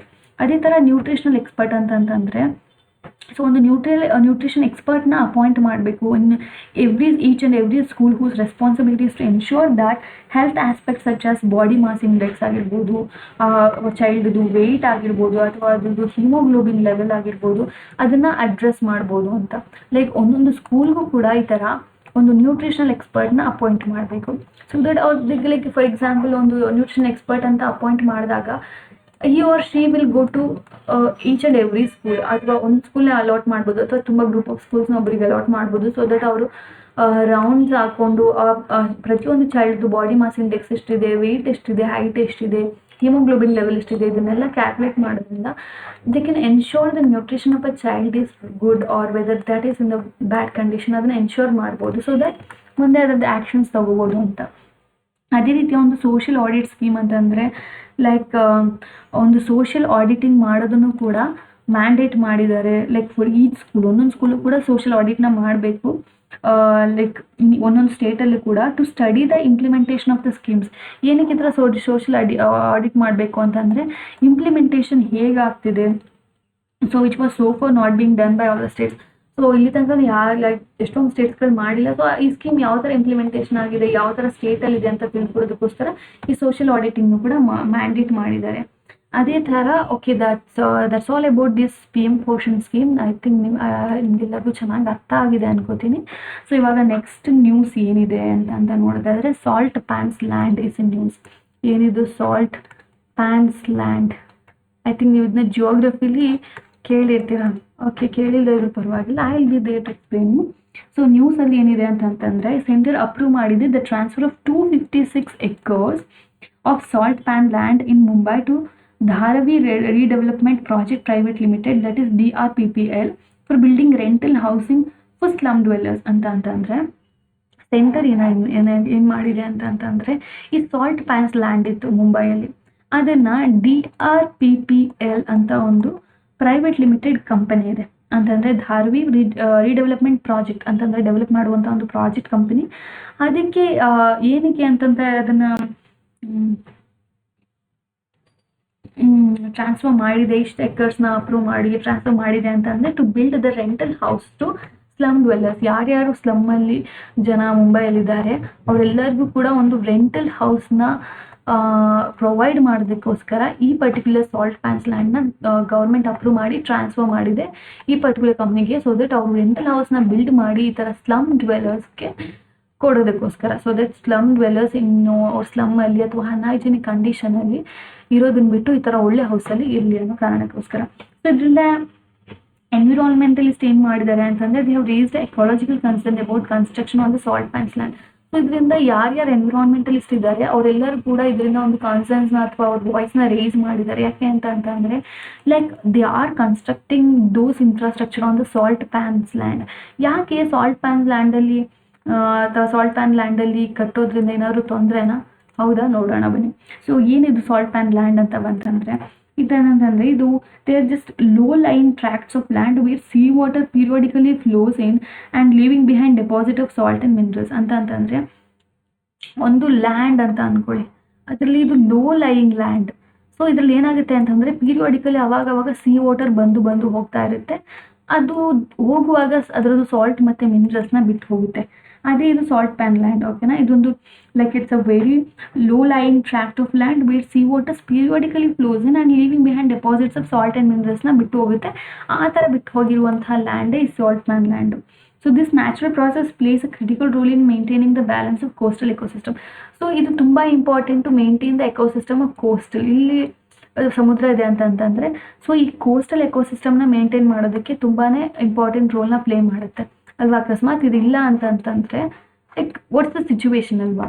ಇವಾಗ ಇದನ್ನೆಲ್ಲ ತಗೊಂಡು ಇಲ್ಲೆಲ್ಲ ಕನ್ಸ್ಟ್ರಕ್ಷನ್ ಮಾಡಿಬಿಟ್ರೆ ಈ ಥರ ಸಾಲ್ಟ್ ಅಥವಾ ಸಿ ವಾಟರ್ ಎಲ್ಲಿ ಹೋಗಬೇಕು. ಸೊ ಇದನ್ನು ಪ್ರೊಟೆಕ್ಷನ್ ಸ್ಟೇಟಸ್ ನೋಡೋದಾದರೆ ಅಂಡರ್ CRZ ನೋಟಿಫಿಕೇಶನ್ ಪ್ರಕಾರ of 2011 these ecological sensitive areas are classified under CRZ 1B. ಓಕೆನಾ, 1B ಅಲ್ಲಿ ಕನ್ಸಿಡರ್ ಮಾಡಿದ್ದಾರೆ ಇದನ್ನು. And district economic activities except salt extraction and natural gas exploration. So ಇದರಲ್ಲಿ CRZ ಪ್ರಕಾರ ಓಕೆನಾ, CRZ ಪ್ರಕಾರ ಇಲ್ಲಿ ಇದನ್ನ ಸೆನ್ಸಿಟಿವ್ ಏರಿಯಾ ಅಂತ ಅವರು ಹೇಳಿದ್ದಾರೆ. ಸೊ ಇದರಲ್ಲಿ ಯಾವುದೇ ರೀತಿ ಕನ್ಸ್ಟ್ರಕ್ಷನ್ ಮಾಡೋಂಗಿಲ್ಲ ಎಕ್ಸೆಪ್ಟ್ ಸಾಲ್ಟ್ ಎಕ್ಸ್ಟ್ರಾಕ್ಷನ್ ಮತ್ತು ನ್ಯಾಚುರಲ್ ಗ್ಯಾಸ್ ಎಕ್ಸ್ಪ್ಲೋರೇಷನ್. ಅಲ್ಲಿರುವಂಥ ಗ್ಯಾಸ್ನ ಎಕ್ಸ್ಪ್ಲೋರ್ ಮಾಡ್ಬೋದು ಅಥವಾ ಸಾಲ್ಟ್ ಎಕ್ಸ್ಟ್ರಾಕ್ಟ್ ಮಾಡ್ಕೋಬೋದು. ಅದು ಬಿಟ್ಟು ಯಾವುದೇ ರೀತಿ ಎಕನಾಮಿಕ್ ಆ್ಯಕ್ಟಿವಿಟೀಸ್ನ ಮಾಡಬಾರ್ದು ಅಂತ ಆಲ್ರೆಡಿ CRZ ನೋಟಿಫಿಕೇಶನ್ 2011 ನೋಟಿಫಿಕೇಶನ್ ಕೊಟ್ಬಿಟ್ಟಿದೆ ಆಯಿತಾ. ಆದರೆ ಸಾಲ್ಟ್ ಪ್ಯಾನ್ಸ್ ಇಂಡಿಯಾದಲ್ಲಿ ಏನಿದೆ ಅಂತಂದರೆ ಮುಂಬೈಯಲ್ಲಿ ಆಲ್ಮೋಸ್ಟ್ ಟೋಟಲಿ 5378 ಎಕರ್ಸ್ ಅಷ್ಟಿದೆ. ಇಷ್ಟು ಎಕರ್ಸ್ನ ಸಾಲ್ಟ್ ಪ್ಯಾನ್ ಲ್ಯಾಂಡ್ಸ್ ಅಂತ ಡೆಸಿಗ್ನೇಟ್ ಮಾಡಿಬಿಟ್ಟಿದ್ದಾರೆ. ಬಟ್ ಅದು ಬರೀ ಮುಂಬೈಯಲ್ಲಿ ಮಾತ್ರ 5000 ಅಷ್ಟು ಎಕರ್ಸ್ ಇರೋದು. But on a national scale ನೋಡಿದ್ರೆ ಆಲ್ಮೋಸ್ಟ್ ಅರೌಂಡ್ 60,000 ಎಕರ್ಸ್ ಅಷ್ಟು ಸಾಲ್ಟ್ ಪ್ಯಾನ್ ಲ್ಯಾಂಡ್ಸ್ ಇದ್ದಾವೆ. ಅದನ್ನ ಐಡೆಂಟಿಫೈ ಮಾಡಿದ್ದಾರೆ and they are just almost distributed across States like Maharashtra ಆಗಿರ್ಬೋದು, ಆಂಧ್ರ ಪ್ರದೇಶ್, ತಮಿಳ್ನಾಡು, ಒಡಿಶಾ, ಗುಜರಾತ್, ಕರ್ನಾಟಕ, ಯಾವ್ಯಾವ ಕೋಸ್ಟಲ್ ಸ್ಟೇಟ್ಸ್ಗಳಿದ್ದಾವೆ ಅಲ್ಲೆಲ್ಲಾನು ಕೂಡ ಈ ಥರ ಸಾಲ್ಟ್ ಪ್ಯಾನ್ಸ್ ಲ್ಯಾಂಡ್ಸ್ನ ನಾವು ನೋಡ್ಬೋದು. ಸೊ ಆಂಧ್ರ ಪ್ರದೇಶಲ್ಲೇ it's has the largest salt pans lands almost 20,716 acres ಅಷ್ಟು ಆಲ್ ಎಲೋನ್ ಆಂಧ್ರ ಪ್ರದೇಶಲ್ಲೇ ಇದ್ದಾವೆ salt pan lands. That is followed by Tamil Nadu and that is followed by Maharashtra. ತಮಿಳ್ನಾಡಲ್ಲಿ ಆಲ್ಮೋಸ್ಟ್ 17,000 ಅಷ್ಟಿದೆ, ಮಹಾರಾಷ್ಟ್ರದಲ್ಲಿ ಆಲ್ಮೋಸ್ಟ್ 12,000 ಅಷ್ಟು ಎಕರ್ಸ್ ಇದ್ದಾವೆ. ಓಕೆನಾ, ಆಂಧ್ರ ಪ್ರದೇಶಲ್ಲೇ ಜಾಸ್ತಿ ಸಾಲ್ಟ್ ಪ್ಯಾನ್ಸ್ ಇರೋದು. ಸೊ ಈ ಕ್ರೋನಾಲಜಿನ ಸ್ವಲ್ಪ ನೆನ್ಪಿಟ್ಕೊಳ್ಳಿ. Andhra Pradesh followed by Tamil Nadu and then followed by Maharashtra. So ಇದರದ್ದು ಸಿಗ್ನಿಫಿಕೆನ್ಸ್ ಏನು, ಇಂಪಾರ್ಟೆನ್ಸ್ ಏನು ಈ ಸಾಲ್ಟ್ ಪ್ಯಾನ್ಸ್ದು ಅಂತ ನೋಡೋದಾದರೆ ಒಂದು ಎನ್ವಿರಾನ್ಮೆಂಟಲ್ ವ್ಯೂ ಅಲ್ಲಿ ನೋಡೋದಾದರೆ ಮೊದಲನೇ ಸಿಗ್ನಿಫಿಕೆನ್ಸ್ ಏನಂತಂದರೆ along side the coastal mangroves salt pans from a vital ecological barrier that mitigates flood risk. ಅಂತಂದರೆ ಇದೊಂದು ಕೋಸ್ಟಲ್ ಮ್ಯಾಂಗ್ರೂವ್ಸ್ ಥರ ಆ್ಯಕ್ಟ್ ಮಾಡುತ್ತೆ. ಆ ಥರ ಇರೋದ್ರಿಂದ ಫ್ಲಡ್ನ ಮಿಟಿಗೇಟ್ ಮಾಡೋದ್ರಲ್ಲಿ ತುಂಬ ಇಂಪಾರ್ಟೆಂಟ್ ರೋಲ್ನ ಪ್ಲೇ ಮಾಡುತ್ತೆ. ಫಾರ್ ಎಕ್ಸಾಂಪಲ್ ಇಲ್ಲಿ ಸಿ ಇದೆ, ಓಕೆನಾ, ಇದಿಷ್ಟು ಸಿ ಅಂದ್ಕೊಳ್ಳಿ. ಸೊ ಇಲ್ಲಿಂದ ಕೋಸ್ಟಲ್ ಏರಿಯಾ ಇದೆ. ಸೊ ಇಲ್ಲೆಲ್ಲ ಕೂಡ ಸಾಲ್ಟ್ ಪ್ಯಾನ್ಸ್ ಲ್ಯಾಂಡಲ್ಲಿ ಎಷ್ಟೊಂದು ಮ್ಯಾಂಗ್ರೂವ್ಸ್ ಥರ ಟ್ರೀಸ್ ಆಗಿರ್ಬೋದು, ಎಷ್ಟೊಂದು ಇಕೋಸಿಸ್ಟಮ್ ಕ್ರಿಯೇಟ್ ಆಗಿರುತ್ತೆ. ಸೊ ಅವಾಗ ಏನಾಗುತ್ತೆ, ಇಲ್ಲಿ ಅರ್ಬನ್ ಇರುತ್ತೆ. ಸೊ ಇಲ್ಲೆಲ್ಲ ಜನರಿರ್ತಾರೆ. ಅವಾಗ ಫ್ಲಡ್ ಬಂದಾಗ ಈ ಥರ ಕೋಸ್ಟಲ್ ಸಾಲ್ಟ್ ಪ್ಲಾನ್ಸ್ ಏನಿದ್ದಾವೆ ಒಂದು ಶಾಕ್ ಅಬ್ಸರ್ವ್ಸ್ ಥರ ಆ್ಯಕ್ಟ್ ಮಾಡುತ್ತೆ. ಸೊ ದಟ್ ಯಾವುದೇ ಫ್ಲಡ್ಸ್ ಬಂದ್ರೂ ಆ ಫ್ಲಡ್ದು ಅಥವಾ ವಾಟರ್ ಸ್ಪೀಡನ್ನ ಡಿಕ್ರೀಸ್ ಮಾಡಿ ಫ್ಲಡ್ದು ಇಂಟೆನ್ಸಿಟಿನ ಡಿಕ್ರೀಸ್ ಮಾಡುತ್ತೆ. ಸೊ ಹಾಗಾಗಿ ಈ ಅರ್ಬನ್ ಅಥವಾ ಈ ಪಾಪ್ಯುಲೇಷನ್, ಹ್ಯೂಮನ್ ಪಾಪ್ಯುಲೇಷನ್ ಏನಿದ್ದಾವೆ ಅಥವಾ ಇನ್ಫ್ರಾಸ್ಟ್ರಕ್ಚರ್ ಏನಿದೆ ಇದು ಸೇಫ್ ಆಗಿರುತ್ತೆ. ಸೊ ಅದರಿಂದ ಈ salt pans is very much important environmentally. ಓಕೆನಾ, ಸೊ ಫ್ಲಡ್ ರಿಸ್ಕ್ನ ಕಡಿಮೆ ಮಾಡುತ್ತೆ. ಸೊ ಇದು ಎನ್ವಿರಾನ್ಮೆಂಟಲ್ ಸೈಡ್ ಆಯಿತು. ಇನ್ನು ಎಕಾನಾಮಿಕ್ ಸೈಡ್ ಅಂತ ನೋಡೋದಾದರೆ ಸಾಲ್ಟ್ ಪ್ಯಾನ್ಸ್ ಏನು ಮಾಡ್ತಾ ಇದ್ದಾವೆ, ಇಟ್ ಈಸ್ ಪ್ರೊವೈಡಿಂಗ್ ಎಂಪ್ಲಾಯ್ಮೆಂಟ್ನ ಪ್ರೊವೈಡ್ ಮಾಡ್ತಿದೆ for the large number of workers, especially in rural ಆಗಿರ್ಬೋದು ಅಥವಾ ರೂರಲ್ ಕೋಸ್ಟಲ್ ಏರಿಯಾಸ್ ಎಲ್ಲ ನೋಡೋದಾದರೆ ತುಂಬ ಎಂಪ್ಲಾಯ್ಮೆಂಟ್ನ ಕ್ರಿಯೇಟ್ ಮಾಡ್ತಾ ಇದೆ. ಹೇಗೆ ಅಂತ ನೋಡೋದಾದರೆ ಲೇಬರ್ಸು ಎಂಗೇಜ್ ಆಗ್ತಾ ಇದ್ದಾರೆ in the activities like harvesting ಮಾಡೋದಾಗಿರ್ಬೋದು ಅಥವಾ ಪ್ರಾಸೆಸಿಂಗ್ ಮಾಡೋದಾಗಿರ್ಬೋದು ಅಥವಾ ಸಾಲ್ಟ್ನ ಟ್ರಾನ್ಸ್ಪೋರ್ಟ್ ಮಾಡೋದಾಗಿರ್ಬೋದು. ಈ ಥರ ಎಷ್ಟೊಂದು ಆ್ಯಕ್ಟಿವಿಟೀಸಲ್ಲಿ ಲೇಬರ್ಸ್ ಇನ್ವಾಲ್ವ್ ಆಗಿದ್ದಾರೆ. ಇದರಿಂದ ಒಂದು ಎಂಪ್ಲಾಯ್ಮೆಂಟ್ ಕ್ರಿಯೇಟ್ ಆಗ್ತಾ ಇದೆ. ಸೊ ಇದರಿಂದ ಜನರಿಗೆ ಮನಿ ಸಿಗ್ತಾ ಇದೆ. ಇದರಿಂದ ಒಂದು ಒಳ್ಳೆ ಎಕಾನಮಿ ಕ್ರಿಯೇಟ್ ಆಗ್ತಾ ಇದೆ. ಸೊ ಅದರಿಂದ ಎಕಾನಮಿಕಲಿ ಕೂಡ ಇದು ತುಂಬ ಇಂಪಾರ್ಟೆನ್ಸ್ ಇದೆ ಸಾಲ್ಟ್ ಪ್ಯಾನ್ಸ್ಗೆ. ಸೊ ಅದೇ ರೀತಿ ರಾ ಮೆಟೀರಿಯಲ್ ಅಂತ ನೋಡಿದಾಗ whatever the salt that's produced in these kind of ಪ್ಯಾನ್ಸಲ್ಲಿ ಏನೇನು ಸಾಲ್ಟ್ ಪ್ರೊಡ್ಯೂಸ್ ಆಗಿರುತ್ತೆ it is very much essential for various industries. ಈ ಥರ ಪ್ರೊಡ್ಯೂಸ್ ಮಾಡುವಂಥ ಸಾಲ್ಟ್ಸು ಎಷ್ಟೊಂದು ಇಂಡಸ್ಟ್ರೀಸ್ಗೆ ಇನ್ಕ್ಲೂಡಿಂಗ್ ಕೆಮಿಕಲ್ ಪ್ರೊಡಕ್ಷನ್ ಮಾಡೋದಕ್ಕೆ, ಎಕ್ಸಾಂಪಲ್ ಇವಾಗ ಕ್ಲೋರಿನ್ ಆಗಿರ್ಬೋದು ಅಥವಾ ಕಾಸ್ಟಿಕ್ ಸೋಡಾ ಆಗಿರ್ಬೋದು, ಅದೆಲ್ಲದಕ್ಕೂ ಕೂಡ ಸಾಲ್ಟ್ ಎಲ್ಲಿಂದ ಹೋಗುತ್ತೆ? ಈ ಥರ ಸಾಲ್ಟ್ ಪ್ಯಾನ್ಸಿಂದನೇ ಸಾಲ್ಟ್ ಹೋಗೋದು ಈ ಥರ ಕೆಮಿಕಲ್ ಇಂಡಸ್ಟ್ರೀಸ್ಗೆ. ಅದೇ ರೀತಿ ಅಗ್ರಿಕಲ್ಚರ್ ಆಗಿರ್ಬೋದು, ಲೈಕ್ ಆ್ಯನಿಮಲ್ ಫೀಡ್ಸ್ಗಾಗಿರ್ಬೋದು, ಆ್ಯಂಡ್ ಅದೇ ರೀತಿ ವಾಟರ್ನ ಟ್ರೀಟ್ಮೆಂಟ್ ಮಾಡೋದಕ್ಕಾಗಿರ್ಬೋದು. ಈ ಥರ ಎಷ್ಟೊಂದು ಕೆಲಸಕ್ಕೆ ಇದು ರಾ ಮೆಟೀರಿಯಲ್ ಆಗಿ ಆ್ಯಕ್ಟ್ ಮಾಡ್ತಾ ಇದೆ. ಇಲ್ಲಿ ಸಾಲ್ಟ್ ಪ್ಯಾನ್ಸಲ್ಲಿ ಪ್ರೊಡ್ಯೂಸ್ ಆಗ್ತಿರುವಂಥ ಸಾಲ್ಟ್ ಕೆಮಿಕಲ್ ಇಂಡಸ್ಟ್ರೀಸ್ಗೆ, ಅಗ್ರಿಕಲ್ಚರ್ಗೆ ಅಥವಾ ವಾಟರ್ ಟ್ರೀಟ್ಮೆಂಟ್ಗೆ, ಇದೆಲ್ಲದೂ ಕೂಡ ಒಂದು ರಾ ಮೆಟೀರಿಯಲ್ ಆಗಿ ಆ್ಯಕ್ಟ್ ಮಾಡ್ತಾ ಇದೆ. ಹಾಗಾಗಿ these salt pans are very important and significant. ಅದೇ ಥರ ಒಂದು ಟೂರಿಸಮ್ ಅಟ್ರಾಕ್ಷನ್ ಅಂತ ನೋಡೋದಾದರೆ ಕೆಲವೊಂದು ಸಾಲ್ಟ್ ಪ್ಯಾನ್ಸ್ಗಳು ಎಸ್ಪೆಷಲಿ ಕೆಲವೊಂದು ಸೀನಿಕ್ ಲ್ಯಾಂಡ್ಸ್ಕೇಪ್ನ ಪ್ರೊವೈಡ್ ಮಾಡುವಂಥ ಲ್ಯಾಂಡ್ಸ್ಕೇಪ್ ಆಗಿರ್ಬೋದು, ಅವು ತುಂಬ ಲೈಕ್ ಟೂರಿಸ್ಟ್ ಡೆಸ್ಟಿನೇಷನ್ ಆಗಿ ಟರ್ನ್ ಆಗಿಬಿಟ್ಟಿದ್ದಾವೆ. ಅಂತಂದರೆ they add economic value through eco tourism and cultural tourism. ಇದರಿಂದ ಒಂದು ಎಕನಾಮಿಕ್ ವ್ಯಾಲ್ಯೂನ ಆ್ಯಡ್ ಮಾಡ್ತಾ ಇದ್ದಾವೆ. ಕೆಲವೊಂದು ನೀವು ಸಾಲ್ಟ್ ಪ್ಯಾನ್ಸ್ನ ನೋಡಿದ್ರೆ ಎಷ್ಟು ತುಂಬ ಸೀನಿಕ್ ಬ್ಯೂಟಿ ಅಥವಾ ಒಂದು ರಿಯಲ್ ಬ್ಯೂಟಿನ ಪ್ರೊವೈಡ್ ಮಾಡ್ತಾ, ಅಷ್ಟು ಚೆನ್ನಾಗಿ ಆ ಲ್ಯಾಂಡ್ಸ್ಕೇಪ್ ಬ್ಯೂಟಿಫೈ ಆಗಿರುತ್ತೆ. ಅದರಿಂದ ಒಂದು ಟೂರಿಸಮ್ ಕ್ರಿಯೇಟ್ ಆಗಿರುತ್ತೆ, ಒಂದು ಎಕನಾಮಿಕ್ ವ್ಯಾಲ್ಯೂನ ಕ್ರಿಯೇಟ್ ಆಗಿರುತ್ತೆ ಆ ಪರ್ಟಿಕ್ಯುಲರ್ ಪ್ರದೇಶದಲ್ಲಿ. ಹಾಗಾಗಿ it's very relevant tourism view ಪ್ರಕಾರ. ಅದೇ ಥರ welfare schemes of the government initiated for salt workers. ಅದೇ ರೀತಿ ಎಷ್ಟೊಂದು ವೆಲ್ಫೇರ್ ಸ್ಕೀಮ್ನ ಕೂಡ ಸಾಲ್ಟ್ ವಾಟರ್ ವರ್ಕರ್ಸ್ಗೆ ಪ್ರೊವೈಡ್ ಮಾಡಿದ್ದಾರೆ, ಸಾಲ್ಟ್ ವರ್ಕರ್ಸ್ಗೆ. ಅದರ ವ್ಯೂಯಿಂದನೂ ಕೂಡ these salt pans are very important. ಅದೇ ರೀತಿ like schemes for grant of reward to the children of wait, I think I'm running out of charge. Like whenever I'm just teaching, this battery drains so very quickly. So ಬೇಗ battery drain ಆಗುತ್ತೆ. ಅದನ್ನು ಎಷ್ಟು use ಮಾಡ್ಕೊಳ್ಳುತ್ತೋ ಅಂತ battery ಪವರ್ನ. Okay, let start it. Okay, scheme for grant of reward to the children of the salt labourers ಆಗಿರ್ಬೋದು. Salt ಲೇಬರರ್ಸ್ದು ಚಿಲ್ಡ್ರನ್ಗೆ ಒಂದು ರಿವಾರ್ಡ್ ಕೊಡುವಂಥ ಸ್ಕೀಮ್ ಆಗಿರ್ಬೋದು. ಲೈಕ್ ಅದೇನು ಪ್ರೊವೈಡ್ ಮಾಡುತ್ತೆ ಅಂದರೆ ಫಿನಾನ್ಷಿಯಲ್ ರಿವಾರ್ಡ್ಸ್ನ ಕೊಡುತ್ತೆ, ಎಸ್ಪೆಷಲಿ ಫಾರ್ ಸ್ಟೂಡೆಂಟ್ಸ್ಗಾಗಿರ್ಬೋದು ಅಥವಾ ಅವ್ರದ್ದು ಎಜುಕೇಷನಲ್ ಡೆವಲಪ್ಮೆಂಟ್ಗೋಸ್ಕರ ಆಗಿರ್ಬೋದು. ಈ ಥರ ಎಷ್ಟೊಂದು ಫಂಡ್ಸ್ನ ಕೊಡುತ್ತೆ ಈ ಥರ ಸಾಲ್ಟ್ ವರ್ಕರ್ಸ್ ಮಕ್ಕಳಿಗೆ. ಅದೇ ರೀತಿ ನಮಕ್ ಮಜ್ದೂರ್ ಆವಾಸ್ ಯೋಜನಾ NMAY ಅಂತ ಒಂದು ಯೋಜನಾ ಬರುತ್ತೆ. ಅದ್ರ ಪ್ರಕಾರ ಏನಪ್ಪ ಅಂತಂದರೆ ಅದೊಂದು ಕನ್ಸ್ಟ್ರಕ್ಷನ್ ಪ್ರೊವೈಡ್ ಮಾಡುತ್ತೆ, ಲೈಕ್ ಹೌಸಸ್ ಆಗ್ಬೋದು. ಯಾರಿಗೆ ಅಂತಂದರೆ ಸಾಲ್ಟ್ ವರ್ಕರ್ಸ್ಗೆ ಹೌಸಸ್ನ ಪ್ರೊವೈಡ್ ಮಾಡೋದು. ನಮಕ್ ಮಜ್ದೂರ್ ಆವಾಸ್ ಯೋಜನಾ, ಯಾರ್ಯಾರು ಸಾಲ್ಟ್ ವರ್ಕರ್ಸ್ ಇದ್ದಾರೆ ಅವ್ರಿಗೆ ಮನೇನ ಪ್ರೊವೈಡ್ ಮಾಡಿಕೊಡೋದು. ಇದರಿಂದ ಏನಾಗುತ್ತೆ, it promotes cooperative societies in the salt industries. So ಇದರಿಂದ ಏನಾಗುತ್ತೆ, ಅದೇ ರೀತಿ ಒಂದು ಕೋಆಪರೇಟಿವ್ ಸೊಸೈಟೀಸ್ನ ಅಮೌಂಗ್ ದ ಸಾಲ್ಟ್ ವರ್ಕರ್ಸ್ನ ಇದು ಪ್ರಮೋಟ್ ಮಾಡುತ್ತೆ. ಅದೇ ರೀತಿ salt commissioner organisation, have you heard this salt commissioner organisation? ಈ ಥರ ಆರ್ಗನೈಸೇಷನ್ ಇಂಪಾರ್ಟೆಂಟ್, ನಿಮಗೆ ಸ್ವಲ್ಪ ಐಡಿಯಾ ಇರಬೇಕು. ಏನು ಅಂತಂದರೆ ಇದು it monitors the development of the salt industry. Salt ಇಂಡಸ್ಟ್ರಿದು ಡೆವಲಪ್ಮೆಂಟ್ನ ಮಾನಿಟರ್ ಮಾಡುತ್ತೆ. ಅದೇ ರೀತಿ ಇನ್ಕ್ಲೂಡಿಂಗ್ ಅದರದ್ದು ಪ್ಲಾನಿಂಗ್ ಆಗಿರ್ಬೋದು, ಲೈಕ್ ಅದರದ್ದು ಫೆಸಿಲಿಟೀಸ್ ಆಗಿರ್ಬೋದು ಅಥವಾ ಟೆಕ್ನಾಲಜಿ